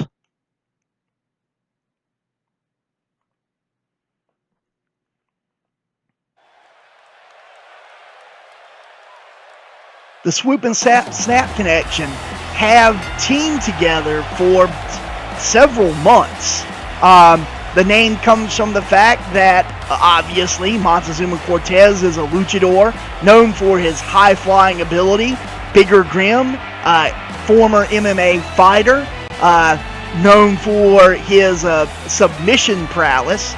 So the idea is that either they'll win in the victory either by swooping down on you or causing you to snap in a submission. So the Swooper Snap Connection teaming against the Kindred.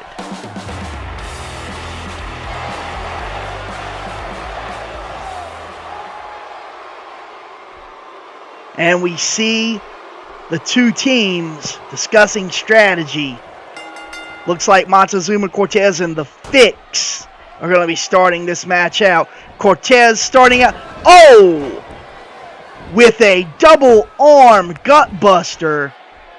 It seems that Cortez is not going to let the mistakes of the past repeat themselves. Although he missed that diving leg drop, I wonder if that head injury caused by Gaz Corvin was more dramatic than we thought. Hard right hand by the Fix. But Cortez goes straight to the knee to break it up. Cortez looks like he's going for sunset flip powerbomb. And once again, this shows the showboating nature of Montezuma Cortez. He should have covered the Fix at that point. Even if the Fix was going to kick out, covering would have at least caused him to have to exert some energy to fight out of a pinning predicament. Cover by Cortez after a diving headbutt. Kick out by the Fix. Now it looks like Cortez Figure 4 head scissors followed by multiple elbows to the head.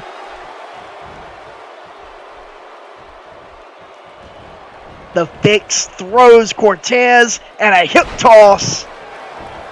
That's a disorienting series of maneuvers there, taking a man off the ropes and then over the ropes.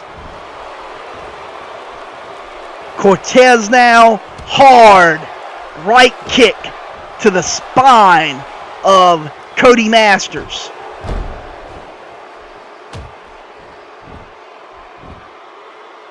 And it looks like Cortez is going to go for that Lucha Libre background, that free fighting background to that bow and arrow submission. And is that it?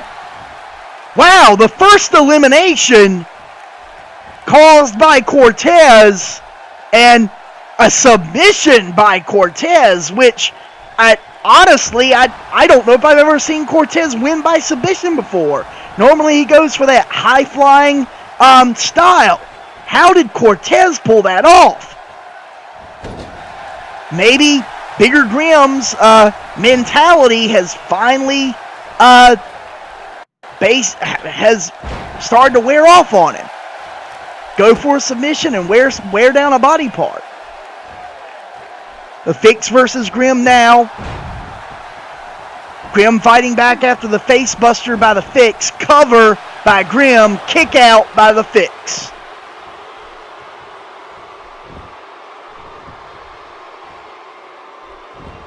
Fix is fighting out of that figure 4 head scissors.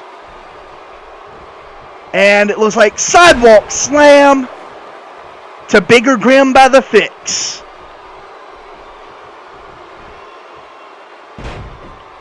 And it looks like another sidewalk slam by Grim.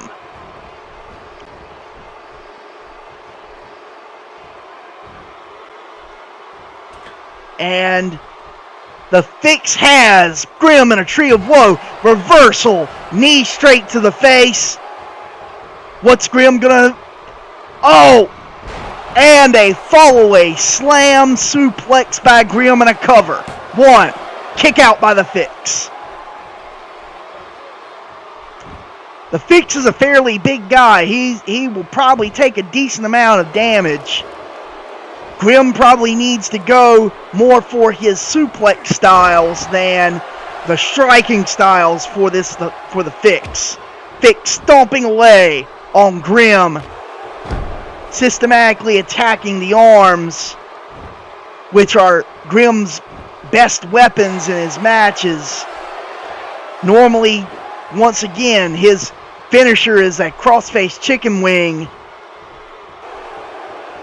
and suplexes. I mean, Fix is actually showing that he's definitely smarter than he looks. Attacking the leg with a shin breaker. And stomped by the Fix. Bigger Grim is in trouble, and that's not something that we normally say on a Worldwide Wrestling Network broadcast. Bigger Grim is normally incredibly dominant. And maybe he's coming back. Dragon Screw. Pulling the Fix and a cover. 1. Kick out by the Fix.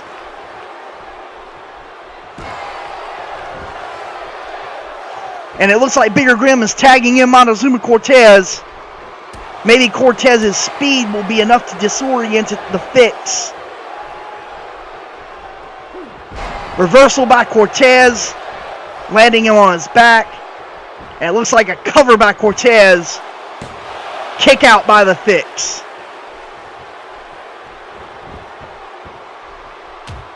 Elbow straight to the head. Maybe that will knock some of the fight. Oh, and rolls out of the way. The Fix biting the head of Montezuma Cortez and throws him to the ground. Jawbreaker by Cortez. Looks like Cortez was going for his running European uppercut, and the Fix just swatted him away. Another jawbreaker. Drop toe hold. This might be another submission by Cortez. Romero special.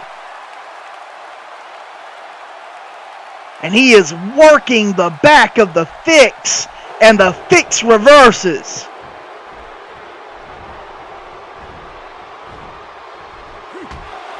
Cortez with a reversal out of the sidewalk slam. And an enziguri to the head of the fix. Stomping the elbow.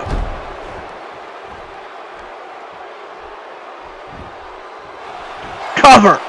1, 2.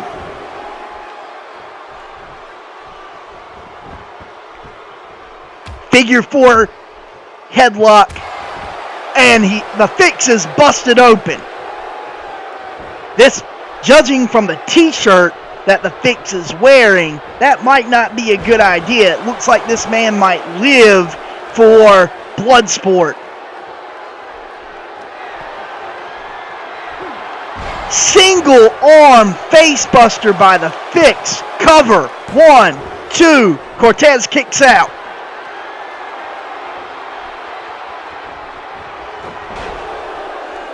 And a tiger trip by Cortez.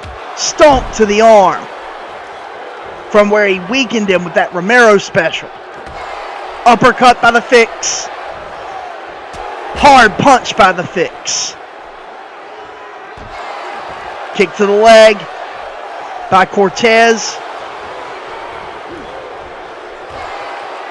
Cortez fighting back. Jawbreaker by the fix. And just like the first encounter with these teams, this has been a surprising match and a surprising encounter. 1, 2, kick out.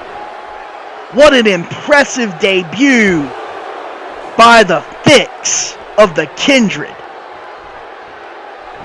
Victory roll by Montezuma Cortez. 1, 2, 3.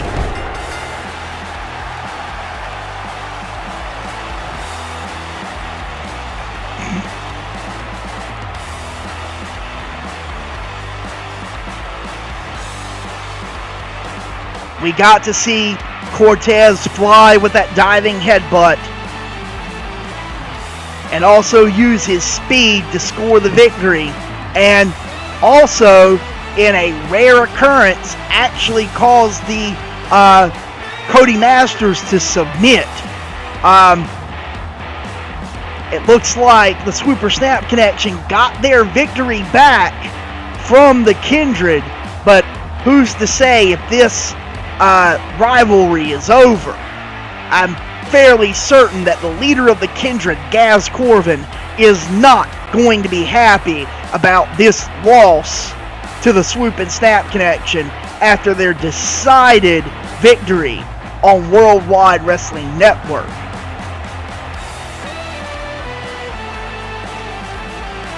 Here we have Montezuma Cortez and Bigger Grim, the victors in this tag team elimination match against the Kindred.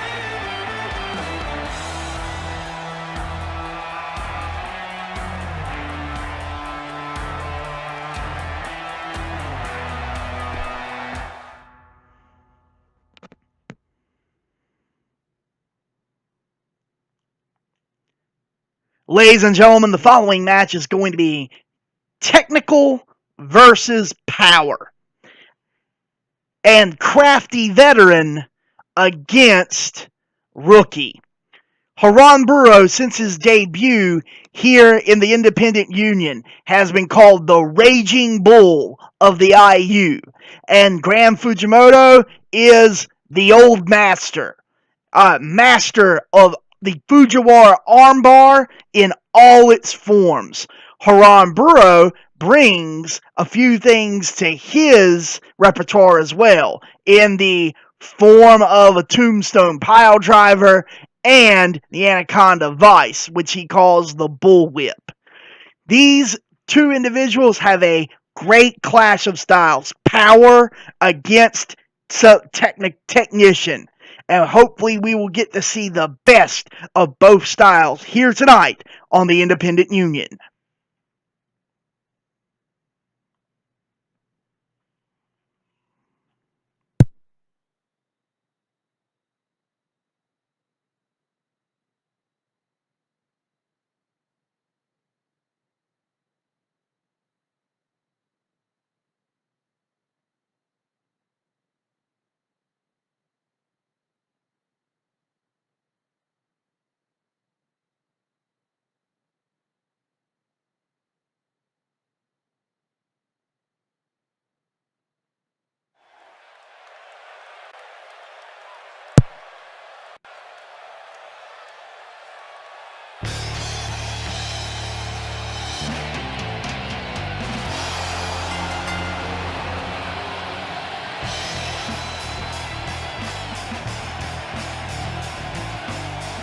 As I said, Gran Fujimoto is the old master of the Independent Union, and he proudly carries the Independent Union title as champion currently.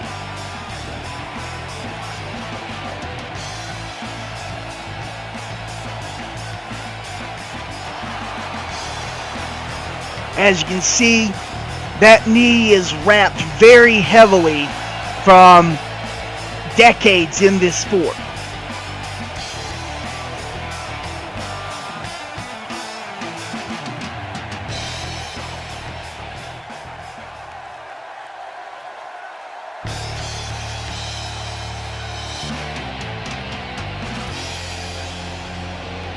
And another one of the powerhouses of the Independent Union, Haran Buro, the Raging Bull.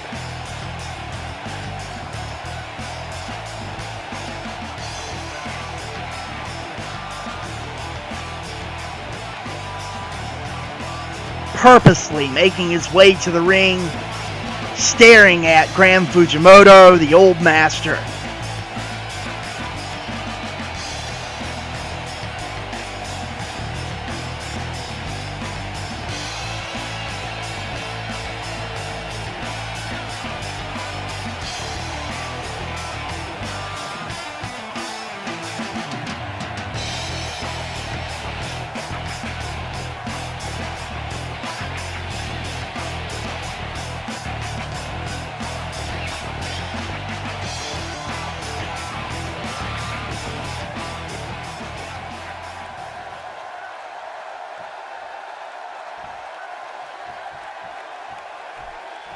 And the ref calls for the bell. And here we go. Pendulum backbreaker by Buro. Starting off this match with patented power moves. And the technical prowess of Fujimoto as these two appear start out a series of chain wrestling. Fujimoto with that waist lock. Reversal by that slap, and a sit-out pile driver by Buro.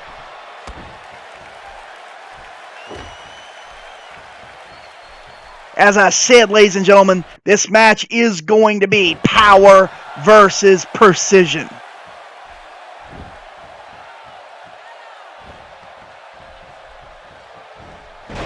And we see Fujimoto already going to weaken the arm with a Fujiwara armbar. He knows that that's not going to get him the victory this time around, but it will weaken the arm so that it might be able to, when he applies his bridging Fujiwara, he will get Haran Buro to tap.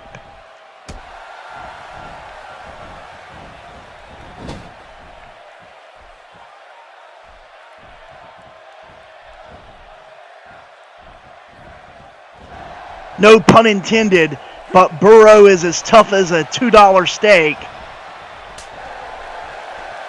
I hope that I don't offend any of his family.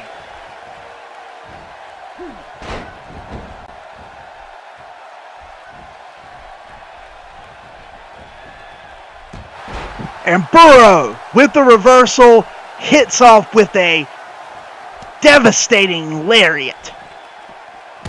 Now going for a sledgehammer. And the referee is just letting this go. And false count anywhere position. 1, 2. Solid left kick by Haran Buro to Gran Fujimoto. Hard elbow strike. And combination of punches straight to the jaw by Gran Fujimoto. And an Indian deathlock. Working the knees of Buro.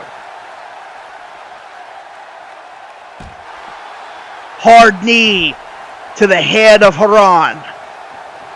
But the Raging Bull is fighting back. But the speed and technical prowess of Graham Fujimoto may be what gets Burrow in the end.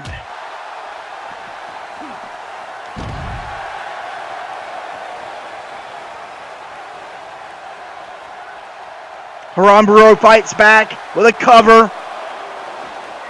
Graham Fujimoto kicks out. This is not the place that Graham Fujimoto wants to be.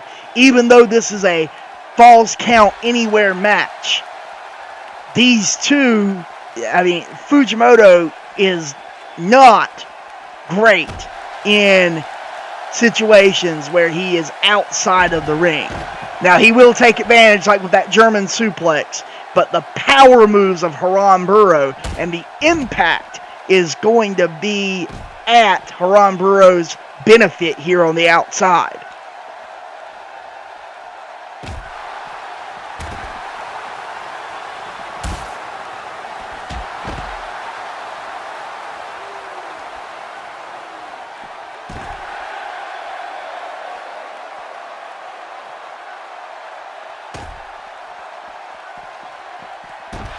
Haran Burrow showing some technical prowess there, reversing Graham Fujimoto, following up with a headbutt.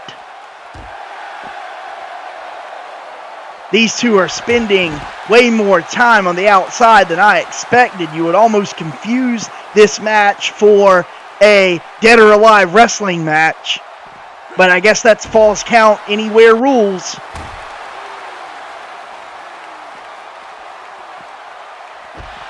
Arm drag by Fujimoto.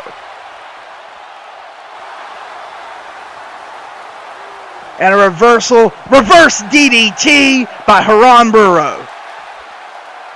And the Raging Bull is setting up for something. And it looks like it's going to be a tombstone pile driver on the outside of the ring. The hardwood floor exposed. And Haran Burrow wins with that devastating pile driver.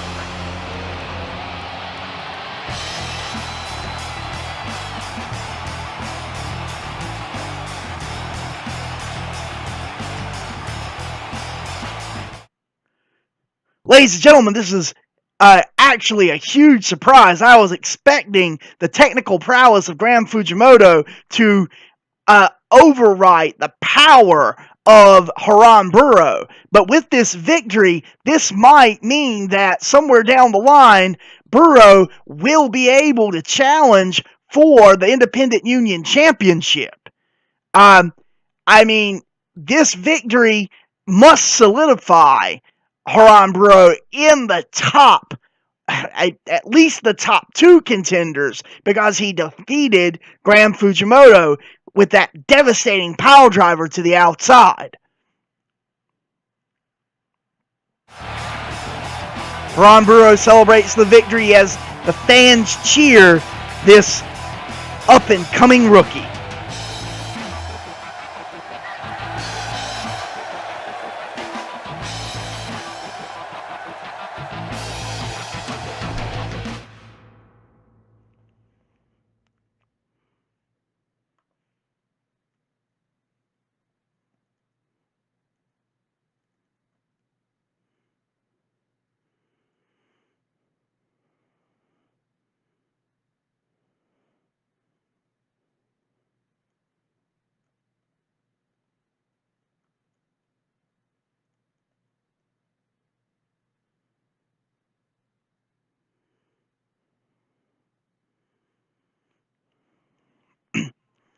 So, ladies and gentlemen, in our final match of the evening, we have Shining Simon Sullivan against the leader of the Kindred, Gaz Corvin. As announced on Dead or Alive Wrestling, Shining Simon Sullivan has declared himself, since his Loser Leaves Town match against Michael Maverick, a free agent, a rogue champion. He is still the Southern Premier Television Champion. And he is facing off against newcomer Gaz Corvin. Gaz Corvin has a victory against Montezuma Cortez and Bigger Grim. But I don't know if he'll have his kindred with him to help him tonight. We'll just have to see what is going to happen with Shining Simon Sullivan against Gaz Corvin.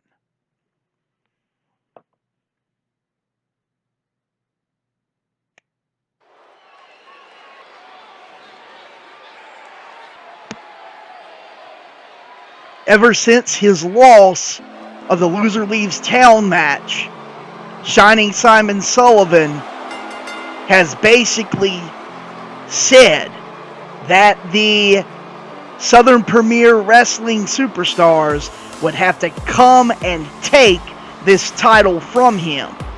That he wouldn't be hiding, but he would be appearing at all of the Worldwide Wrestling Network shows. And he would be defending against non-SPW wrestlers and Southern Premier wrestlers as well. He's essentially gone rogue with this championship. Now, what was supposed to happen is he was supposed to relinquish this title, and a 8-man tournament would have been used to determine the next Southern Premier champion. But we won't be able to have a tournament until the belt is back.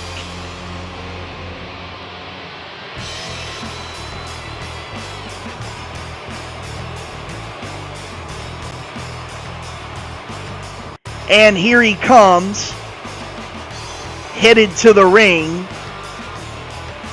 This mysterious leader of the Kindred, Gaz Corvin.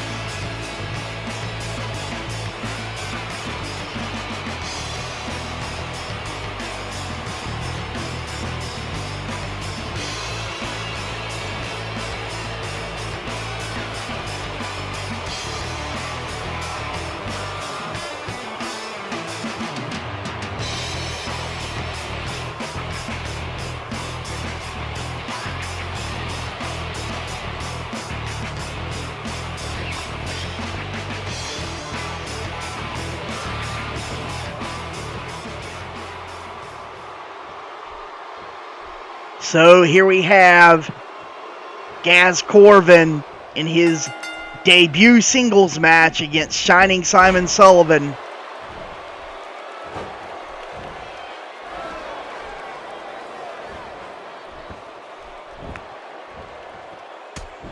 And these two are exchanging holds. Shining Simon Sullivan is a bit of a showboat. We don't know a lot about Gaz Corvin himself, except he is leading a group of misfits throughout the worldwide, and a Shining Wizard straight to the head of Shining Simon Sullivan.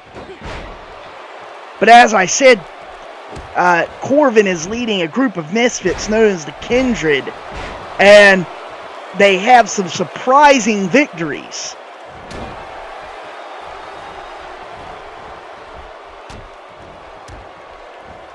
Sullivan fighting back against Corvin. 3 elbows straight to the head of Gaz Corvin, knocking him down.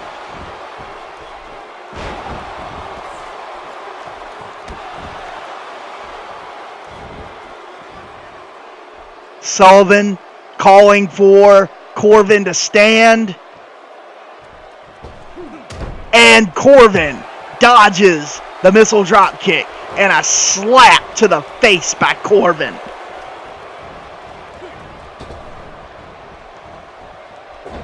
Neckbreaker by Shining Simon Sullivan. And throwing Corvin to the outside with that with over the apron and followed by a punch. Sullivan setting something up for Corvin. And another reversal by Corvin. Running reverse DDT by Shining Simon Sullivan on the chair.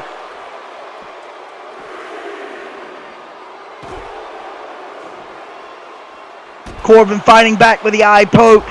Hard bionic elbow by Shining Simon Sullivan.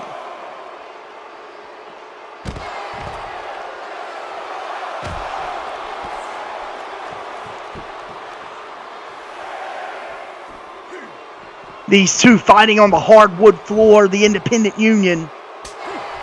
Reversal by Sullivan. Arm drag by Corbin. Corbin setting up. And a reversal by Shining Simon Sullivan. Sullivan slamming Corbin's head onto the mat, disorienting him. Stomp to the face.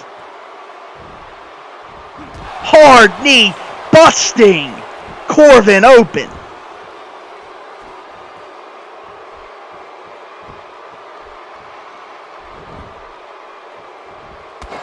Stomp to the leg by Sullivan. Methodically attacking this mysterious newcomer. Slap to the face by Corbin. And now Corbin taunting Triple S. Shining Simon Sullivan. Hard right hand.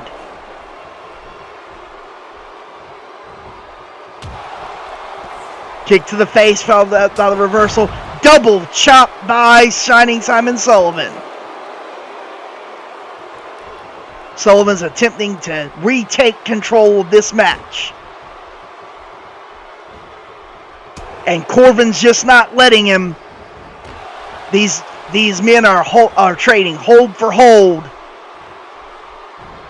Oh my God, what a reversal by Corbin. Pancaking Sullivan as he attempts to go for the spinning Frankensteiner. 1, 2, kick out by Sullivan.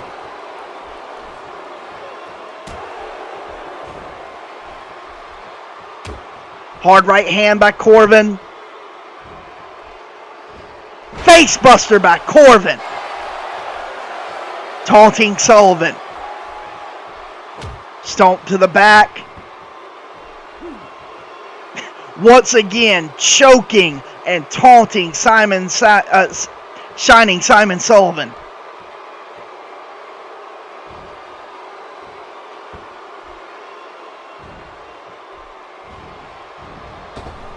Let's gas it. Hard elbow drop, and Sullivan rolls out of the ring. Corbin dumps Sullivan onto the hardwood floor. They're back to the outside. Kitchen sink by Corbin.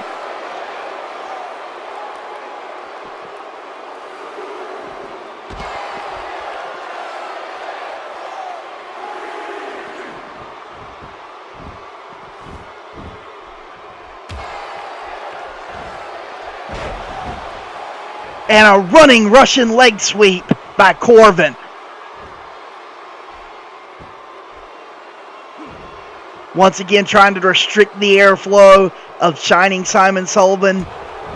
Stomping away at the face. Attempting to embarrass the Showboat. 1, 2, kick out by Sullivan.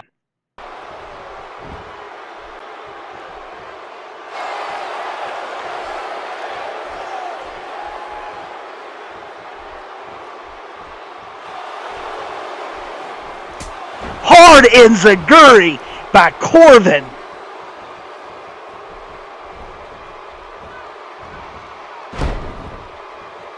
And a swinging reverse DDT by Corbin.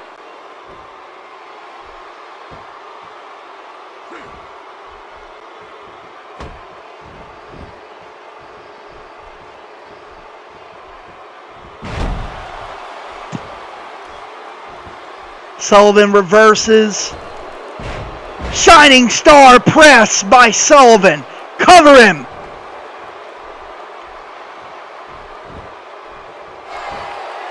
One, two, and a kick out by Corbin. Corbin kicks out of the Shining Star press.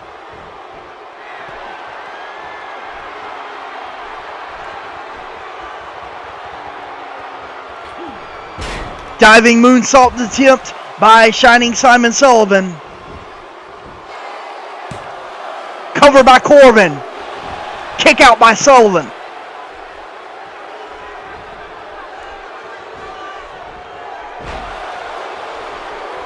Corbin reverses the snapmare. Scoop slam. Right hand. We saw that used on Worldwide Wrestling Live in an attempt to set up the curb stomp. Cover by Sullivan after reversal. Kick out at 2.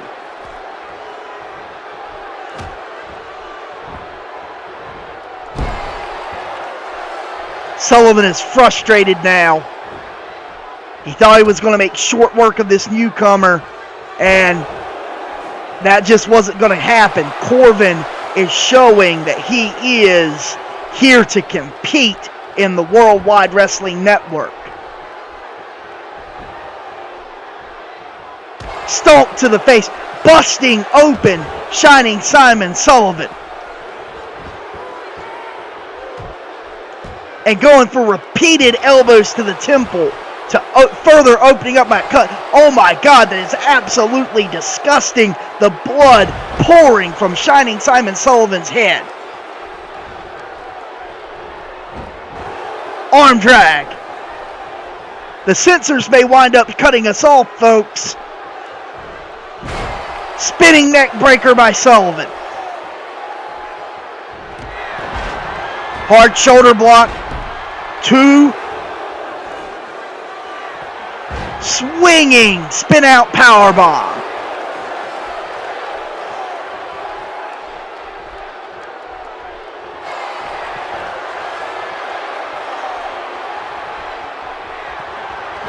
And Sullivan with the air raid crash.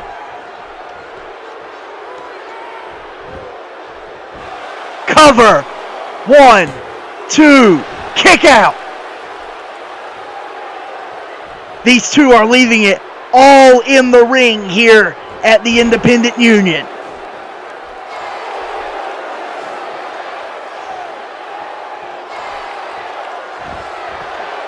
Oh no, here comes the curb stomp by Corbin.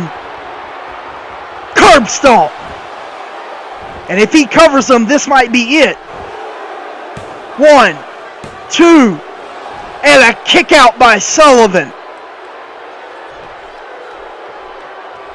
That's the move that defeated Montezuma Cortez in his debut. Now, it did take 3 of them, but that's the move that defeated Cortez in the tag team debut of Corbin and Masters. Reversal by Shining Simon Sullivan. Looks like we're going for a power driver. Reversal by Sullivan. Snap bear by Corbin. Corbin goes for the figure 4 head scissors. Sullivan reverses.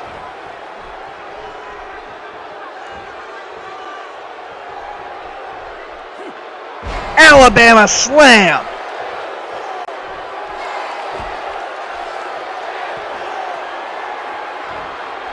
And Shining Simon Sullivan with a falling star submission. He's got it locked in. And oh my God, Corbin reverses.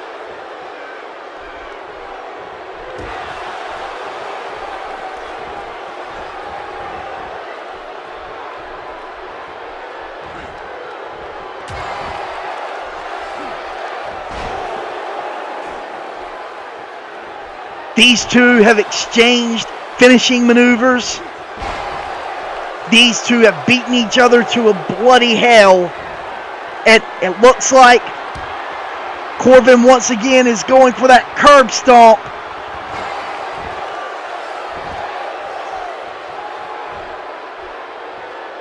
It's going for the cover.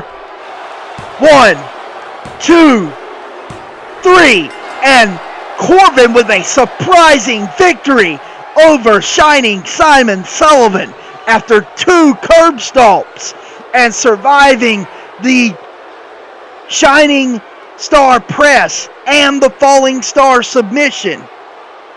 What a surprise victory! And what does this mean for the Southern Premier title? Southern Premier TV title. Obviously, Sullivan didn't think that he was going to be gathering losses after his trek out of Southern Premier Wrestling. I mean, does this mean that Corbin is now a number one contender for the Southern Premier TV title? This is absolutely bonkers. We have the rogue champion of Southern Premier Wrestling in Shining Simon Sullivan being defeated by this absolutely mysterious. We know absolutely nothing about Gaz Corbin and his kindred, and we have Corbin getting these victories off of top stars. I mean, this is absolutely insane. This is unprecedented here in the Worldwide Wrestling Network. And what is this all about? Corbin kneeling with his arms outstretched like some kind of demented scarecrow. Ladies and gentlemen, we will be back next week with Worldwide Wrestling to complete the week. Probably Saturday night around 5 to complete the week of Worldwide Wrestling, of the Worldwide Wrestling Network.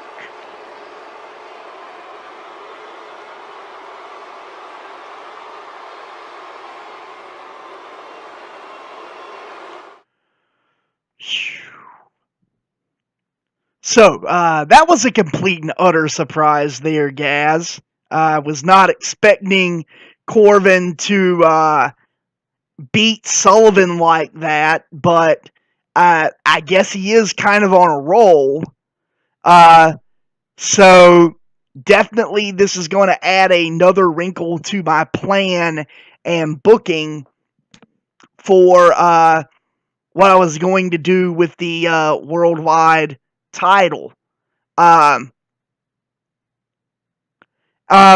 So guys, I will probably be back Saturday evening around the same time, about 5 o'clock.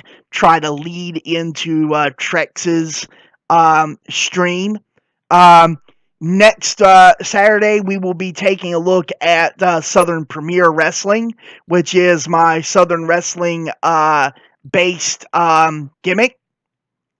And we are going to see, actually I've got to fix that because he shouldn't be appearing on the show. I thought that I'd fix that. We will be seeing a rivalry match between Giselle Deluxe and Erwin Roberts. We will be seeing a women's tag team match between the Mercer sisters and the Muses of War with Chloe and Danielle Tigrecito. We will see Toad face off against Disco Inferno. Edison Ellis against Dogbite Devereaux. And T.A. Stanton, Delucius Thunder, and Bigger Grim in a triple threat match. And I'm going to fix that crap right now because he should not be on Southern Premier with The Loser Leaves Town.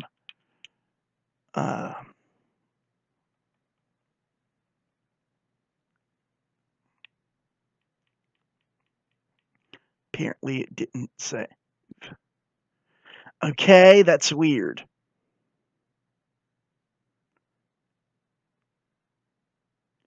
He's not there, but I guess because he's the champion, I'm basically going to have to remove him from those situations.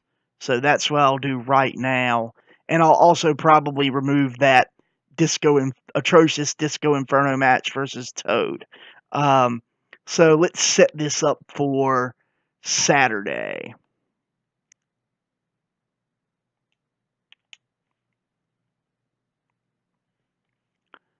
See, this should probably be Michael Maverick addressing the situation with the SPW title.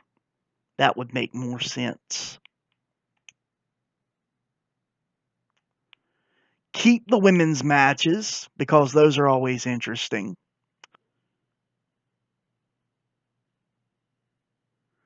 Let's see. I'm going to take Stanton out of the triple threat and actually have him debut against Toad. And maybe we will get some answer to the situation regarding T.A. Stanton and Toad.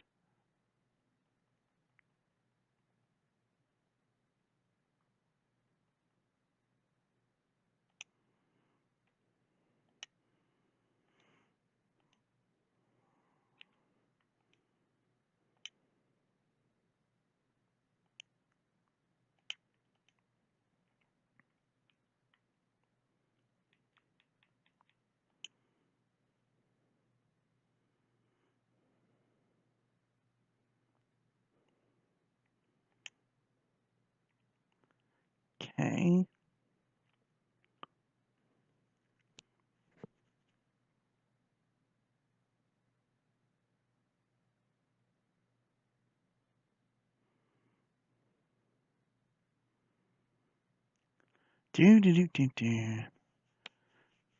I want to keep the Dogbite Devereaux and Edison Ellis match.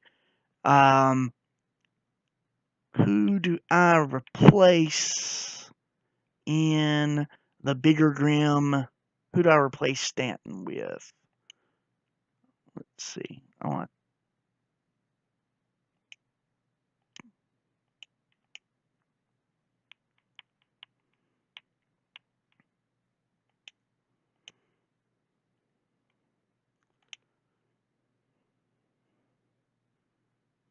Let's see.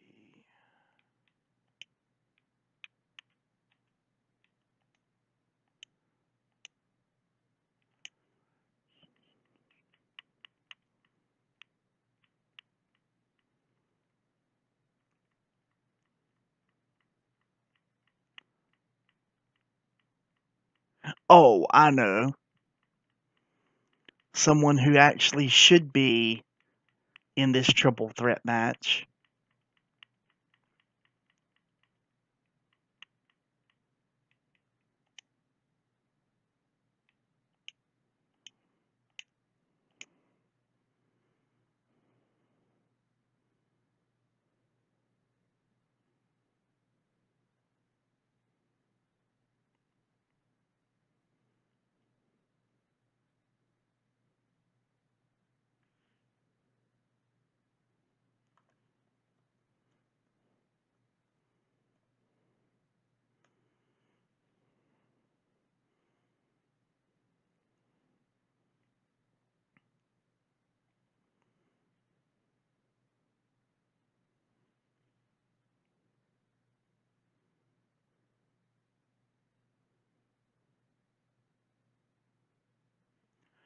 And let's see.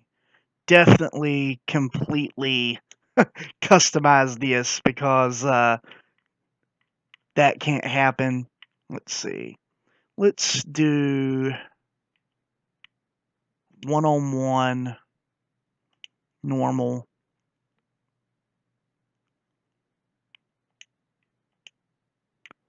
Let's do Michael Maverick.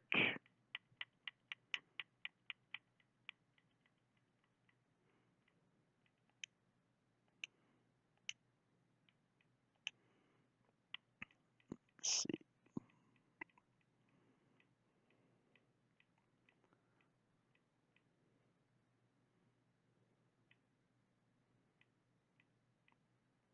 I can't do a Gaz versus Shining Simon Sullivan rematch on Southern Premiere because storyline is that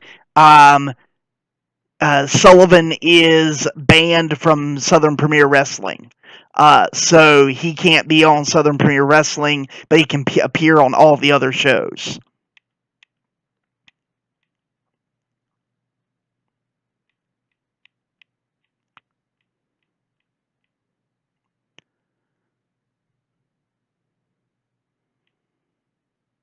Well, all of the territories can share wrestlers. Anybody can be booked anywhere. There are just some guys that are usually booked in other places.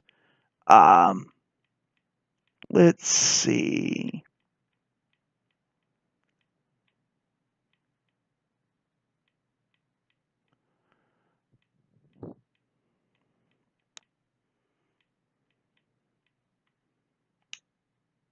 There we go.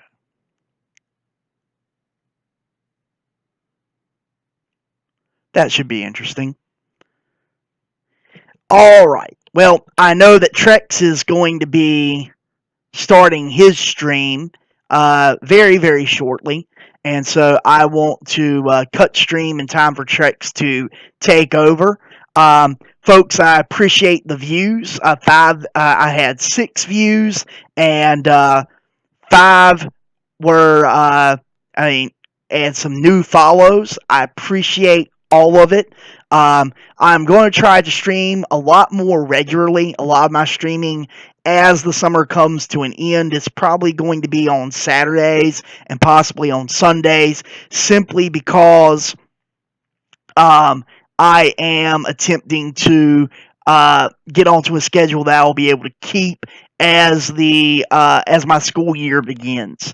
But I hope you like what you see. I hope you find some of the characters interesting, and I hope that the simulation does not ruin the story that I'm trying to tell. But anyway, I will probably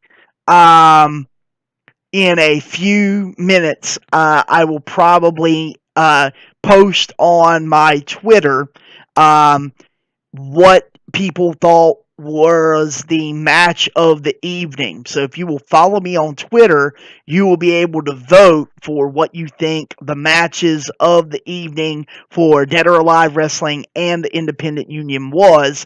And then what I'll do from there is I will split the matches from the stream. I'll create clips of them, and then that is what I'll put on my YouTube channel and be what I play the next time that I stream at the beginning as I set up. Basically, it's a way that I can do a previously on Worldwide Wrestling so that people can kind of jump in and figure out what's going on with the story. I try to have at least one consistent story throughout, and then all of the side stories that are happening at all of the other promotions. So I'm trying to book basically 5 different promotions, 6 if you count my Glorious Ladies of Wrestling promotion that I have as well. But anyway, guys, I certainly appreciate the views. I appreciate the follows. Follow me on Twitter. Check out my Patreon if you're interested in that at patreon.com/failedhero85. Follow me on Twitter. I'm trying to get my plugs in. Follow me on Twitter at failed_hero85. And follow me on, subscribe to my YouTube page at Isaac Davenport. I am working on getting that changed so I can get my email and everything squared away. That's www.youtube.com/user failedhero1985. So pretty much everything is the Failed Hero gimmick name. The next thing that I probably stream is at the request of Gaz. I am going to be probably doing an introduction to the Create a Wrestler world for people who are really not a part of it. One of the things that I want to do in 2K18 is for people to volunteer to be face models for some of the characters that I have kind of already existent. Basically, especially some of the female characters. I'm looking for folks to kind of volunteer and use their faces to be a part of the gimmick. Or if this really catches fire, actually maybe have a few creative wrestlers that I can rotate in and out of different individuals. It just depends on how many folks actually are, how many people we're able to create on 2K18. The max seems to be about 100. If I went through and I deleted Disco Inferno and Alex Wright, I would probably have 12 left. But anyway, guys, folks, thank you for the views. Thank you for the follows. Follow me on social media. And have a good evening and stay tuned for Trek's Crash Core Wrestling.